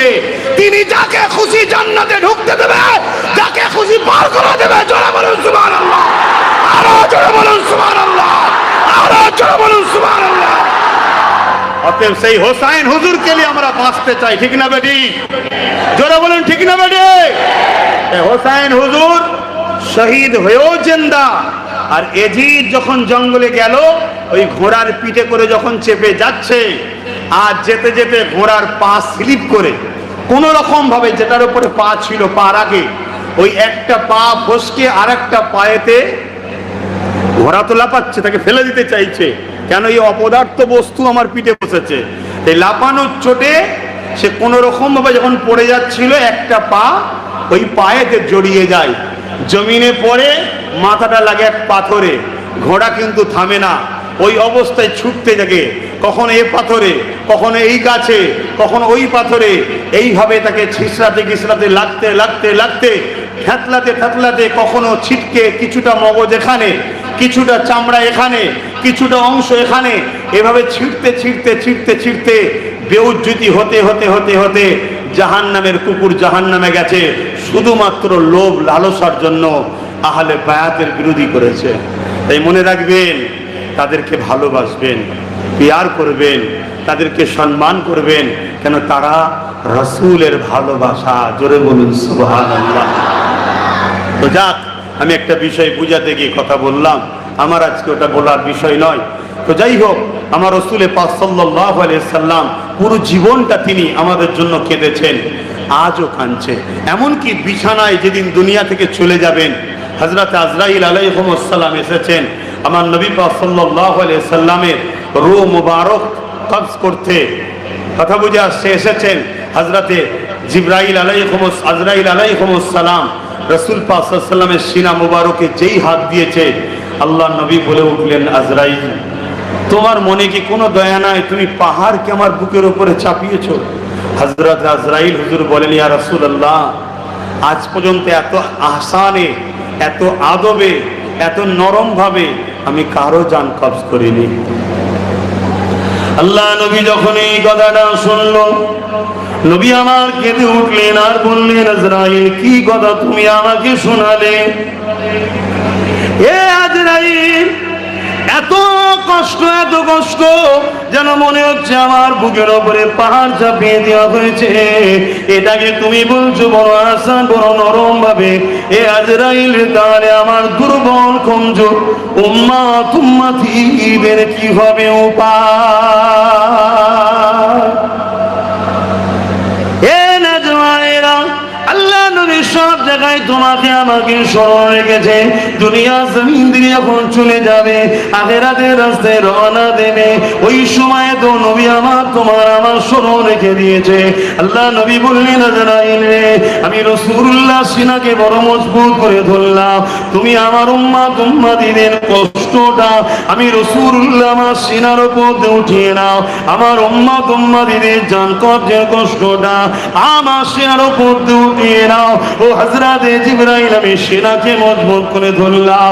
আল্লাহ নবীর উম্মতের এই প্রেম ভালোবাসা দেখে হযরতে আজরাইল বলেছিলেন, ইয়া রাসূলুল্লাহ, হাবিবাল্লাহ, আমি আপনার প্রেম ভালোবাসা দিয়ে ফিদা হয়ে গিয়ে বলি যে উম্মতকে আপনি এত ভালোবাসে কেন? আমি আপনাকে বড় ভালোবাসি। আমি আপনার খাতিরে কথা দিলাম, আপনার যে উম্মত উম্মতীরা আপনাকে পিয়ার করবে, মহব্বত করবে, শুধু মুখ থেকে নয় দিল থেকে আমি তাদের জানটাই ভাবে কবজ করব। যেমন কিনা মা যখন বাচ্চাকে স্তন পান করায়, ওই বাচ্চা ঘুমিয়ে পড়ে, মা স্তনকে মুখ থেকে বার করে না, বাচ্চা বুঝতে পারে না। আমি ওইভাবে আপনার উম্মতের জান কবজ করে নেব, আপনার আশিক উম্মত উম্মতীদের জান কবজ করে নেব। আপনার উম্মত উম্মতী ওই কষ্টটুকু বুঝতে পারবে না। আরো জোরে বলুন সুবহান। এ নওজওয়ানেরা, কাল আল্লাহ যদি জান্নাতি দিবাকে জান্নাতে দেবে, এইরকম একটা মতের নমুনা বলে যায়। জান্নাতীরা যখন জান্নাতে চলে যাবে, আমার আল্লাহ ৭০,০০০ নূরের পর্দাকে সরিয়ে দিয়ে জান্নাতীদেরকে সালাম দেবে। তুমি আমি কি চাই না ওই জান্নাতে থাকবো? আল্লাহ ৭০,০০০ নূরের পর্দাকে সরিয়ে দিয়ে তোমাকে আমাকে সালাম দেবে। ওটা যদি পেতে চাও, দুনিয়া জমিনে ত্যাগ করতে শেখো, দুনিয়া জমিনে কষ্ট সহ্য করতে শেখো, দুনিয়ার জিন্দেগিটা আমার রাসূলুল্লাহ সুন্নাতের অনুযায়ী চালাবার চেষ্টা করো, তাহলে তোমার ঠিকানা জান্নাত হয়ে যাবে। আল্লাহ নবী নবী বলে, ওই সালাম দিবার পরে আল্লাহ বলবে, আমার বান্দা বান্দিরা, দুনিয়া জমিনে তোমরা আমার জন্য কষ্ট করেছিলে, তোমাদের ঘরে যে আমি ওয়াদা করেছিলাম, এই ওয়াদা কি পূরণ হয়ে গেছে বলো? তারা বলতে লাগবে, আল্লাহ, আপনার জান্নাত এত সুন্দর যদি জানতে পারতাম, যতটুকু যা দুনিয়ায় চেয়েছিলাম ওটাও নিতাম না, সবটাই বেশি বেশি করে আরো জান্নাতে নিয়ে নিতাম। ভাষাই তো বুঝানো সব জিনিস যায় না, জান্নাত এত সুন্দর। তরুণেরা, আল্লাহ বলে, তাহলে কি তোমাদের মধ্যে কেউ আছো ওই দুনিয়ার জমিনে কি আর যেতে চাও জান্নাত ছেড়ে দিয়ে? ওই সময় একদল যুবকরা, লাব্বাইকা ইয়া আল্লাহ, আমরা যেতে চাই দুনিয়ার জমিনে। আল্লাহ বলবে, বান্দারে, দুনিয়ায় কি এমন নিয়ামত আছে, কি এমন মজা আছে যেটা আমার জান্নাতের থেকেও বেশি তোমরা মজা পেয়েছো? আমার জান্নাতে ওটা নাই, তার থেকেও বেশি মজা তোমরা দুনিয়ায় পেয়েছো। ওই মজাতে তোমরা দুনিয়াতে যেতে লেগেছো। এ যুবক, শোনো শোনো শোনো, তোমরাই পারবে এই সমাজের অন্যায়কে পরিবর্তন করতে, তোমরাই পারবে এই সমাজের বেইনসাফকে মেটাতে, তোমরাই পারবে এই সমাজের গরিবদের চোখের পানি মুছতে, তোমরাই পারবে অশান্ত পৃথিবীকে শান্ত করতে। কেননা তোমরা যদি আমার রাসূলের আলোয় আলোকিত হতে পারো। তাই বলে দিয়ে যায়, তখন ওই যুবক কোনো বলতে লাগবে, আল্লাহ পাক, আপনার জান্নাত বড় সুন্দর, আপনার জান্নাতে কোনো অভাব নাই, তবে দুনিয়ার জমিনে একটা শান্তি আমরা পেয়েছি, ওই শান্তিটা আপনার জান্নাতের কাছে, ওই শান্তির তুলনায় আপনার জান্নাত কিছু নয়। আল্লাহ বলবে, কি এমন শান্তি বান্দা? ওই সময় তারা বলতে লাগবেন, আল্লাহ, দুনিয়ার জমিনে আপনার পক্ষ পক্ষে থাকার জন্য, আপনার পক্ষে কথা বলার জন্য, আপনার দিনকে অনুসরণ করার জন্য, আপনার দিনের জিন্দেগি কাটাবার জন্য, আপনার দিনের উপরে কায়েম থাকার জন্য। দুনিয়ার জালিমরা যখন আমাদের উপরে জুলুম করত, তাদের ধারালো তরোয়ালে আমাদের গলা যখন কেটে যেত, তাদের বুলেটের গুলিতে আমাদের দিল যখন ছিদ্র হয়ে বেরিয়ে যেত, তাদের অত্যাচারে যখন আমরা মারা যেতাম, আমরা যখন আপনার প্রেম করার জন্য তারা আমাদেরকে মেরে দিত, আপনার প্রেমে যখন আমাদের জানটা বেরোতো, ওই জানটা বেরোবার সময় যে মজাটা পেয়েছি, ওই মজা আপনার জান্নাতে না। আরো জোরে বলুন সুবহান। এই জিনিসটাকে আপনাদের ঘরে ভাষাই বোঝানো যাবে না, এটাকে ভাষাই বোঝানো যায় না। এটা শোনার পর ওই প্রেমে নিজেকে মাতোয়ারা করতে হবে। একটা যুবক যখন, একটা ব্যক্তি যখন মৃত্যুর কারণ আল্লাহর প্রেম হয়, সে তখন নিজেকে গর্ব করে, আমি সেই খালেকের জন্য মৃত্যুবরণ করছি। জিনার দিয়া দুটো পা, জিনার দিয়া দুটো হাত, জিনারি দিয়া দুটো চোখ, যিনি মায়ের পেটে আমার 120 দিন পরে আমার রূহকে দিয়েছিল, আমার রূহটা বেরোচ্ছে আজকে সেই খালেকেরই জন্য, অন্য কারো জন্য নয়। আমার মৃত্যুটাই হলো সাকসেসফুল। জোরে বলুন সুবহানাল্লাহ, আরো জোরে বলুন সুবহানাল্লাহ। আর কেউ যদি দুনিয়ার জন্য মরণ গ্রহণ করে, ধন দৌলতের জন্য মরণ গ্রহণ করে, কেউ যদি লোভ লালসার জন্য মরে যায়, কেউ যদি নারী পাওয়ার জন্য মারা যায়, তাকে তো ধিক্কার, নিজেকে দিতে মন যাবে। হাইরে জিন্দেগি দিল খালেক আর মরলাম দুনিয়ার জন্য। তাই ওই যে প্রেমের মজা, সাকসেসফুল হয়ে মরা, ইন্তেকাল করা, তাই ওই জান্নাতীরা তখন বলবে, আল্লাহ আপনি আমাদেরকে জান্নাতে দুনিয়ায় পাঠান, আমরা আবার আপনার প্রেমে নিজেকে কোরবান করতে চাই। জোরে বলুন সুবহানাল্লাহ। শুনছেন তো নাকি? শুনছেন তো নাকি? আর এই আলোচনা যখনই হয় অনেকের ভয় লাগে, এই আলোচনা করার কি দরকার, এই আলোচনা করার কি দরকার। আরে যে মৃত্যুটাকে তুচ্ছ মনে করে, সে দুনিয়া, ধন দৌলত, জমি জায়গা, লোভ লালসাটাকে আরো তুচ্ছ মনে করে। কেন? মানুষের কাছে সব থেকে প্রিয় হলো বেঁচে থাকা স্বপ্ন। সেটাকেও যদি আমরা আল্লাহর জন্য, রসুলের জন্য তুচ্ছ মনে করতে পারি, তাহলে লোভ লালসা, জমি জায়গা, ঘর বাড়ি, পদ, এটা আমাদের কাছে তো কিছুই নয়। তাই আমরা মূল গুড়াটাকে মানুষের হৃদয়ে ঢুকাতে চাই।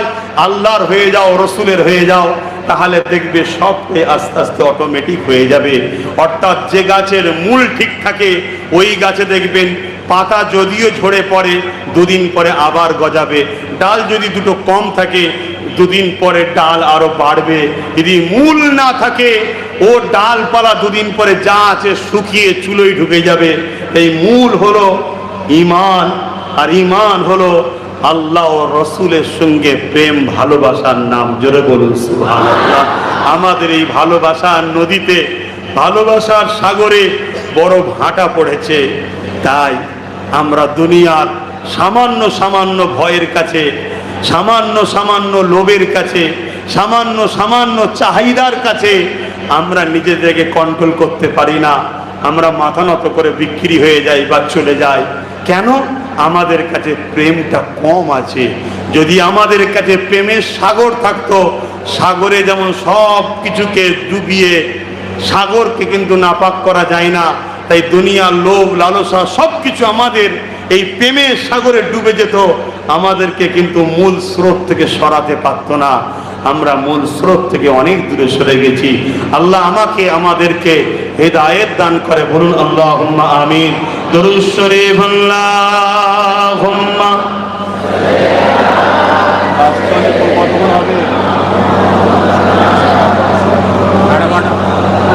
অসুবিধা নেই তো আপনাদের?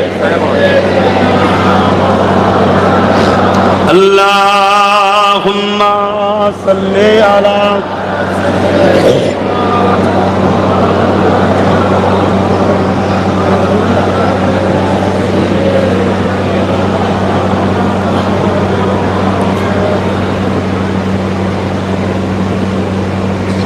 एक मैं नहीं उन पर कुर्बान ज़माना জানা হে।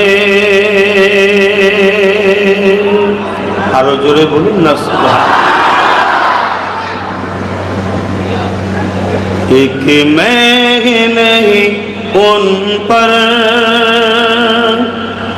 कुर्बान ज़माना है,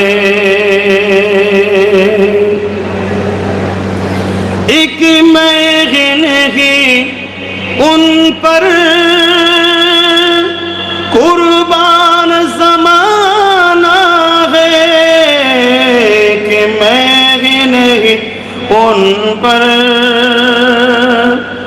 कुर्बान ज़माना है, जो रब्बे दो आलम का महबूब गाना है, एक मैं नहीं उन पर कुर्बान ज़माना है।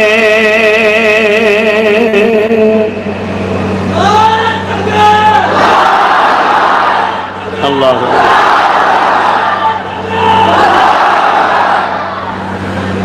कल्बुल से जिसने हमें खुद ही पार लगाना है,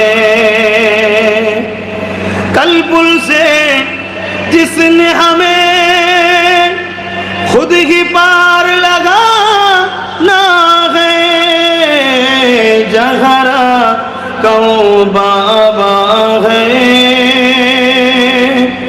हसनैन का नाना है, जहरा कौन बाबा है, हसनैन का नाना है, एक मैं नहीं उन पर कुर्बान ज़माना है।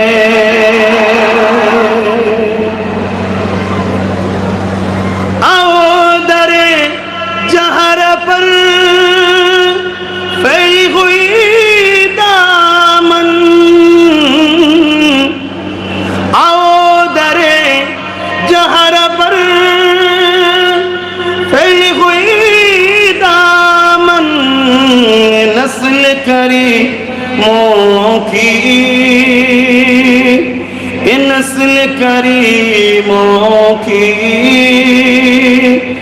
लचपा घराना है।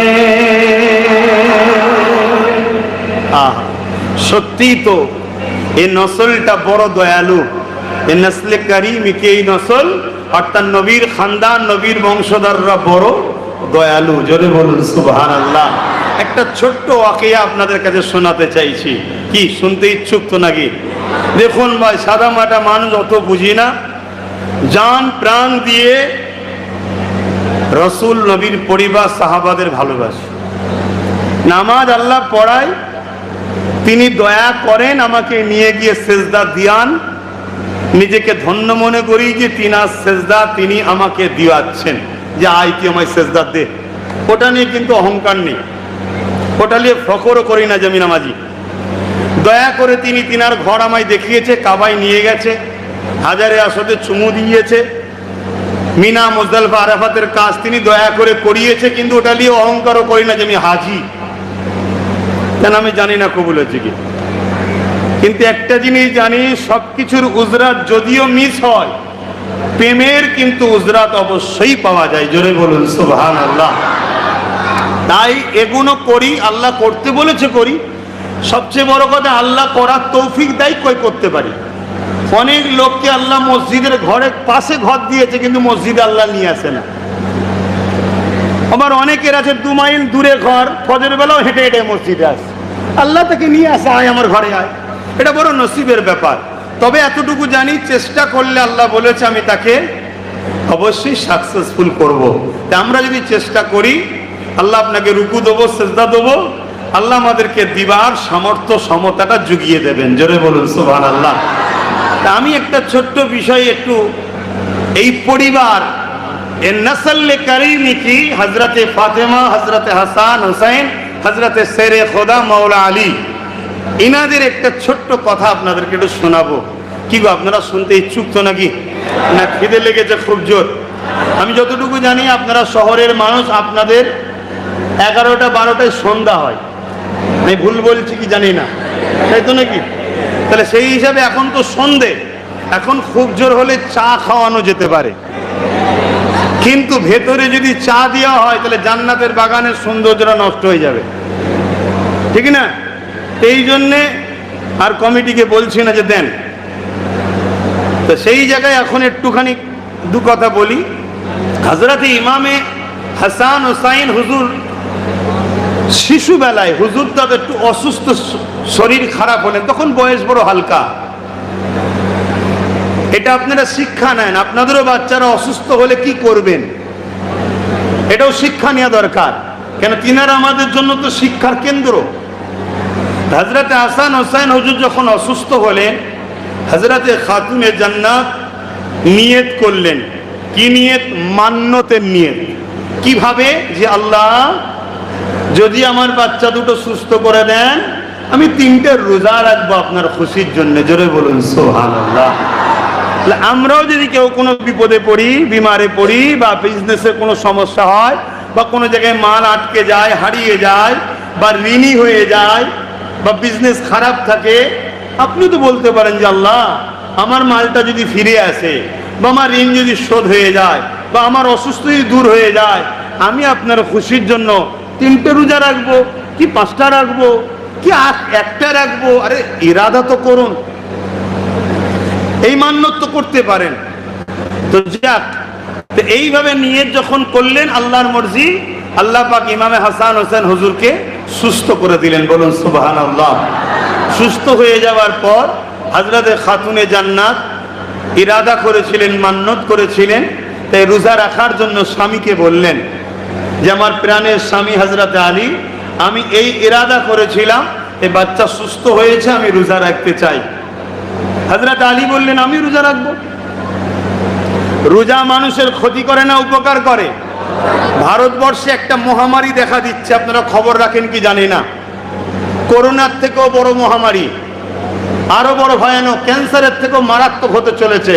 কি বলেন তো, খবর রাখেন আপনারা? Fatty liver. লিভার ফ্যাট হচ্ছে, চর্বি হয়ে যাচ্ছে লিভারে, যেটা আগামী দিন মানুষের মৃত্যুর কারণ হচ্ছে। এই লিভার কে, ফ্যাটি লিভার থেকে বাঁচাবার একটা উত্তম শ্রেষ্ঠ পন্থা হলো সপ্তাহে কমসে কম 1টা দিন রোজা রাখা। জোরে বলুন সুবহানাল্লাহ।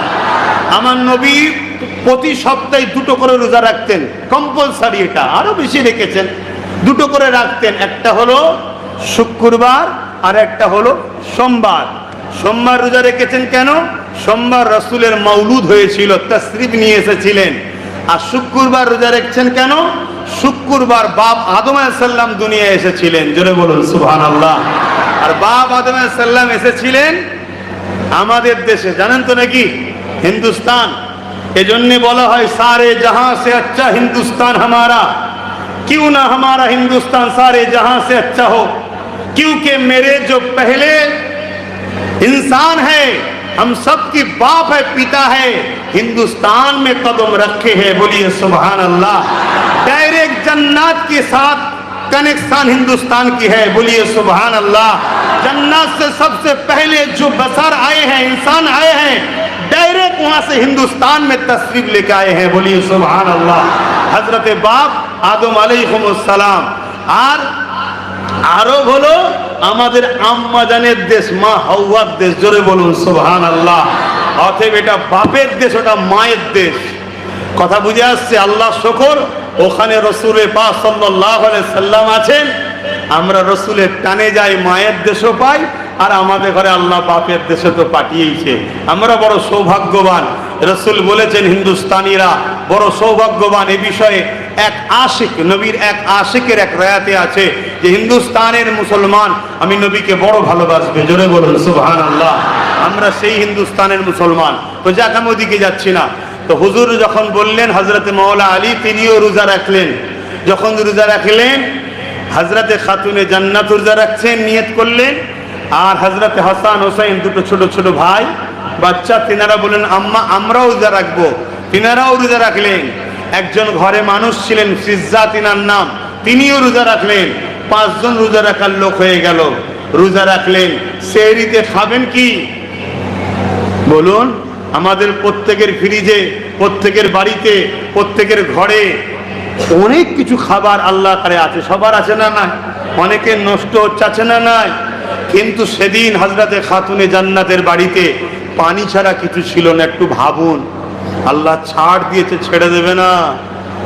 যা আপনার আমার ঘরে আছে, যা ধন দৌলত পকেটে আছে, এ সব আল্লাহ দিচ্ছে, পৃথিবীর কেউ নয়। আপনি যদি মনে করেন আমি মেহনত করে পাচ্ছি, আপনাকে সুস্থটা রেখেছে কে? আপনাকে তো আল্লাহ হসপিটালে শুয়ে রাখতে পারতো, অন্য দিক দিয়ে খরচ হয়ে যেত। যে খরচ করতো সে বিরক্ত করতো, একদিন ডাক্তারকে বলতো ইঞ্জেকশন দিয়ে মেরে দে, অনেক খরচ হয়ে গেছে। কি এটাও সমাজে ঘটছে রে বাবা? এই জন্যে বলছি আল্লাহ শুকরিয়া আদায় করুন। হযরতে খাতুনে জান্নাত সেহরিতে পানি খেলেন, হযরতে হাসান হোসেন পানি খেলেন, হযরতে মাওলা আলী পানি খেলেন, ফিজ্জা পানি খেলেন, রোজা রাখলেন। ইফতার কি করবে? হযরতে আলী হুজুর খাটতে গেলেন, কিছু আল্লাহ মিলালেন, কিছু সামান্য অর্থ, সেই অর্থ থেকে কিছু জবের আটার রুটি আর কিছু খেজুর কিনে নিয়ে আসলেন। এত কম, 5 জনের পেট ভরা কোনোভাবে সম্ভব নয়। তারপরও পানি নিয়ে ইফতার নিয়ে রেডি। এমন সময় একজন দরবারে দরজায় এসে হাজির, এই আহলে রসুল, শুনেছি আপনারা বড় দয়ালু হন, আপনাদের দরবার থেকে আমাকে ক্ষুধার্ত খালি হাতে ফেরাবেন না, আমি বড় ক্ষুধার্ত। হযরতে খাতুনে জান্নাত ইফতারটা নিলেন, কেন সামান্য ইফতার তো, এ থেকে কি হাফ করবে আর কি রাখবে, সবটাই হযরতে আলী হুজুরের হাতে দিলেন। বললেন মুসাফিরকে দিয়ে দেন, মুসাফিরকে দিয়ে দিলেন, পানি দিয়ে ইফতার করলেন। জোরে বলুন সুবহানাল্লাহ। রোজা কটা? 3টে, মান্যতের পরপর রাখতে হবে। তাই পরের দিন আবার রোজা রাখলেন। কি দিয়ে রাখবে? সেহরিতে পানি, কিছুই নাই। সারাদিন হযরতে আলী খাটতে চলে গেলেন, সামান্য কিছু পেলেন, ওই পয়সা দিয়ে আবার কিছু জবের আটার রুটি, কিছু খেজুর কিনে নিয়ে এসে ইফতার করতে বসেছে। পরীক্ষা দেখুন আল্লাহর, এগুলো আমাদের জন্য শিক্ষা। শিক্ষা একবেলা খাওয়া না হলে দ্বিতীয় বেলায় যখন কেউ খাবার দেবে একটু দেখে খান, কি খাচ্ছেন, কার খাচ্ছেন, কি দিচ্ছে একটু দেখেন। এজন্য আল্লাহ শিক্ষা দিচ্ছে, দেখ আমার পিয়ারা যারা বান্দা বান্দি তারা আমার জন্য কি করেছে। আর তোদেরকে যদি একবার একটু পরীক্ষা নি, কালকে বিরিয়ানি খেয়েছি, আজকে ডাল ভাত খেয়েছি, মন খারাপ কেন? এগুলো করলে হবে না, সবর করতে হবে, হালাল খান, হালাল। তো ভাইয়ের আমার, হযরতে আমার অজে অসুবিধা হচ্ছে না তো আপনাদের? হযরতে ফাতেমা হুজুর পরের দিন আবার ইফতার নিয়ে বসলেন। আবার দরজার ঘরে একজন এসে আওয়াজ দিলেন, এই আহলে রাসূল, এই নবীর পরিবারেরা, আমি বড় ক্ষুধার্ত, কিছু থাকে দেন। হযরতে হাসান রাদিয়াল্লাহু তাআলা আন, যিনি হযরতে আলী হুজুরের বড় সাহেবজাদা, আমাদের ইমাম, আমাদের সর্দার কত আদর্শবান ছিল, আর আমরা কি হয়ে যাচ্ছি। আল্লাহ আমাকে আমাদেরকে হিদায়াত করে, বলুন আমিন। তো হুজুর উঠলেন, উঠে ইফতারটা নিলেন, মুসাফিরের হাতে দিয়ে এলেন, পানি দ্বারা ইফতার করলেন। দ্বিতীয় দিন আমার এখানে প্রশ্ন, হযরতে হাসান হুজুর উঠে ইফতারটা মুসাফিরকে দিয়ে এলেন, এই শিক্ষাটা পেলেন কার থেকে বলুন? মায়ের থেকে। তা আমাদের বাড়ির মা গুলোকে বলবো, আপনার বাচ্চা কিন্তু আপনাকে দেখেই শিখছে। নারকেল গাছ লাগিয়ে আর আম খাবার শখ করলে হবে না। গাছকে যেমন তৈরি করবেন সেই গাছের ফল তেমন হবে। এখন থেকে এই গাছকে সুন্দর তৈরি করেন। এই গাছকে আপনি ডাক্তার, উকিল, জজ, ডিএম যা করার স্বপ্ন আছে করুন, পাশাপাশি এই বাচ্চাকে 3টে শিক্ষা দেন, নবীর প্রেম, আহলে রসুলদের প্রেম, কোরআনের শিক্ষা। এই 3 শিক্ষা দিয়ে বাচ্চাকে বড় করুন। আপনার বাচ্চা নেতা হলেও আপনাকে এসে পা টিপবে, আপনার বাচ্চা ডাক্তার হলেও আপনার সেবা করবে, আপনার বাচ্চা জজ হলেও মা বাপের সামনে মাথা হ্যাট করে কথা বলবে। আর না হয় যদি শুধু দুনিয়া দেন, ও দুনিয়া পাওয়ার পর পরিবার নিয়ে আলাদা হয়ে যাবে, আপনাকে বৃদ্ধাশ্রমে রেখে আসবে, তখন আফসোস করতে হবে। দুনিয়ার রং তামাশাই নেচে লাভ নেই। আমেরিকা চাঁদে যেতে পারে, চীন চাঁদে যেতে পারে, আমার ভারত চাঁদে যেতে পারে, কিন্তু কোন সংসারকে শান্তি লাগাতে কেউ পারেনি, ওটা একমাত্র আমিনা লাল পেরেছে। জোরে বলুন সুবহানাল্লাহ। পৃথিবীর ওপরে জোর দেখিয়ে, বোম বন্দুক দেখিয়ে রাষ্ট্রকে দখল করতে পেরেছে পৃথিবী, কিন্তু কারো দিলকে দখল কেউ করতে পারে না। এই দিলকে দখল মোহাম্মদ রসুল করেছে। জোরে বলুন সুবহানাল্লাহ। অতএব সেই রসুলকে মডেল বানান, সেই রসুলের আদর্শ নিয়ে আলোচনা। কিন্তু সেই নবীর আদর্শে যারা আদর্শিত হয়েছে সেই ফলেদের একটু আলোচনা করছি। এই শিক্ষা তো হাসান হোসেন খাতুনে জান্নাত রসুল থেকেই পেয়েছে। তাই ফলের গাছ তোমার নাম কি, ফলে পরিচয়, ফলগুলোর একটু আলোচনা করছি। 3 দিনের দিনে আবার রোজা রাখলেন, সেহরিতে পানি। হযরত আলী হুজুর 2 দিন একভাবে 24 48 ঘন্টা, কথা বুঝে আসছে, পানি খেয়ে আছে। 3 দিনের দিনে আবার খাটতে গেছে 48 ঘন্টারও বেশি, বড় শরীর দুর্বল। ওই অবস্থায় সামান্য কিছু খেটে এনেছে, জবের আড়া রুটি আর কিছু খেজুর। 3 দিনের দিনে আবার একজন মুসাফির এসেছে, একই কথা, আয় আহলে রসুল খোদার তো কিছু খেতে দেন। লাস্টের দিনে হযরত ইমামে হোসাইন হুজুর খাবার নিয়ে গিয়ে মুসাফিরকে দিয়ে দিল। 3টে রোজায় সেহরিতেও পানি, ইফতারও পানি। বুকে হাত দিয়ে বলেন, এমন আমাদের কারো জীবন আছে কি, এত গরিবী জীবন? কিন্তু এটা গরিব বলবো না, এটা আমাদের জন্য তিনারা রাস্তা ক্লিয়ার করে গেছে, যাতে কখনো একটু কষ্ট হলে এগুলো শুনে যেন মনে শান্তি হয়ে যায়। ঠিক না বেটি? হাতে তিনাদেরকে শিক্ষা নিন, শুনলে বড় অবাক হবে।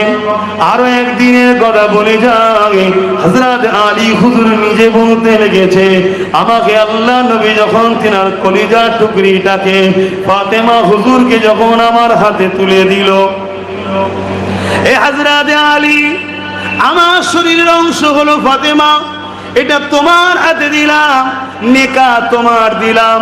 হযরতে ফাতেমা হুজুরের সঙ্গে আমার নেকা হয়ে গেল। হযরতে ফাতেমাকে নিয়ে আমি আলী সংসার করতে লেগেছি। জীবনে কোনোদিন হযরতে ফাতেমা আমার কাছে কোনো বাইনা করেনি। একটা দিন এমন চলে আসলো, হযরতে ফাতেমা দুনিয়া জমিন থেকে চলে যাবে, আমার কোলে মাথা রেখে দিয়ে বিছানায় শুয়ে আছেন, ইন্তেকালের টাইম হয়ে এসেছে। আমি ফাতেমার মাথায় হাত বুলিয়ে দিই আর বলতে লাগি, ফাতেমা রে, স্বামী হিসাবে মনে একটা বড় আফসোস রয়ে গেল। কি আপনার মনে আফসোস হয়ে গেল? ও হযরতে ফাতেমা জীবনে কোনোদিন মুখ খুলে আমার কাছে কিছু চাইলেন না। একটা বার যদি কোনো জিনিস আমার কাছে চাইতেন, আমি স্বামী হিসাবে নিজেকে বড় খুশি মনে করতাম। হযরতে খাতুনে জান্নাত বলেছিলেন, আমার প্রাণের স্বামী ও হযরত আলী, আমি আপনার উপরে বেজার নয়, আমি আপনার বিষয়ে ঘোষণা দিচ্ছি, আপনি বড় ভালো মানুষ। আল্লাহ নবী বলেছেন, পৃথিবীতে সব থেকে ভালো মানুষ হলো সে যাকে তার স্ত্রী বলে ভালো মানুষ। তাই আমি ঘোষণা দিচ্ছি, আপনি ভালো মানুষ। হযরতে ফাতেমা হুজুর এই আবদার করলেন, আপনাকে ভালো মানুষ ঘোষণা দিল। হযরতে আলী হুজুর বলতে লেগেছেন, তারপরও আমার মনের একটা ইচ্ছা, আপনি কি কখনো আমার কাছে কিছু একটা আবদার করুন। হযরতে খাতুনে জান্নাত বললেন, তাহলে এতই যখন আপনার শখ দিচ্ছে, আমাকে একটা সেব এনে দিন, আপেল এনে দিন। হযরতে আলী হুজুর বললেন, কোল থেকে ফাতেমার মাথাটাকে তাকিয়া বালিশে দিয়ে বড় খুশিতে আমি যাচ্ছি যে আমার স্ত্রী আমার কাছে জীবনে কিছু আবদার করেছে। সামান্যটুকু পয়সা ছিল, যে পয়সা দিয়ে একটা সেট কিনেছি, পয়সা শেষ, এত সামান্য পয়সা। ওই আপেলটা নিয়ে ঘরে আসছি, শুনুন আল্লাহ পরীক্ষা নেবে। এমন সময় একটা মুসাফির এসে বলছে, হযরত আলী বড় ক্ষুধার্ত, কিছু খেতে দাও না। শুনছেন? একটা ফল আছে হাতে, পকেটে পয়সাও আর নাই, আর জীবনে প্রথম আমার ভালোবাসা আমার কাছে কিছু চেয়েছে। শুনছেন? আর এদিকে এক মুসাফির গরিব ক্ষুধার্ত, ইসলাম কি শিখিয়েছে দেখুন। এটাই তো রসুলের সিরাত। হযরত আলী তো রাসূলুল্লাহর ছাত্র, হযরতে খাতুনে জান্নাত তো রাসূলুল্লাহর থেকেই শিখেছে।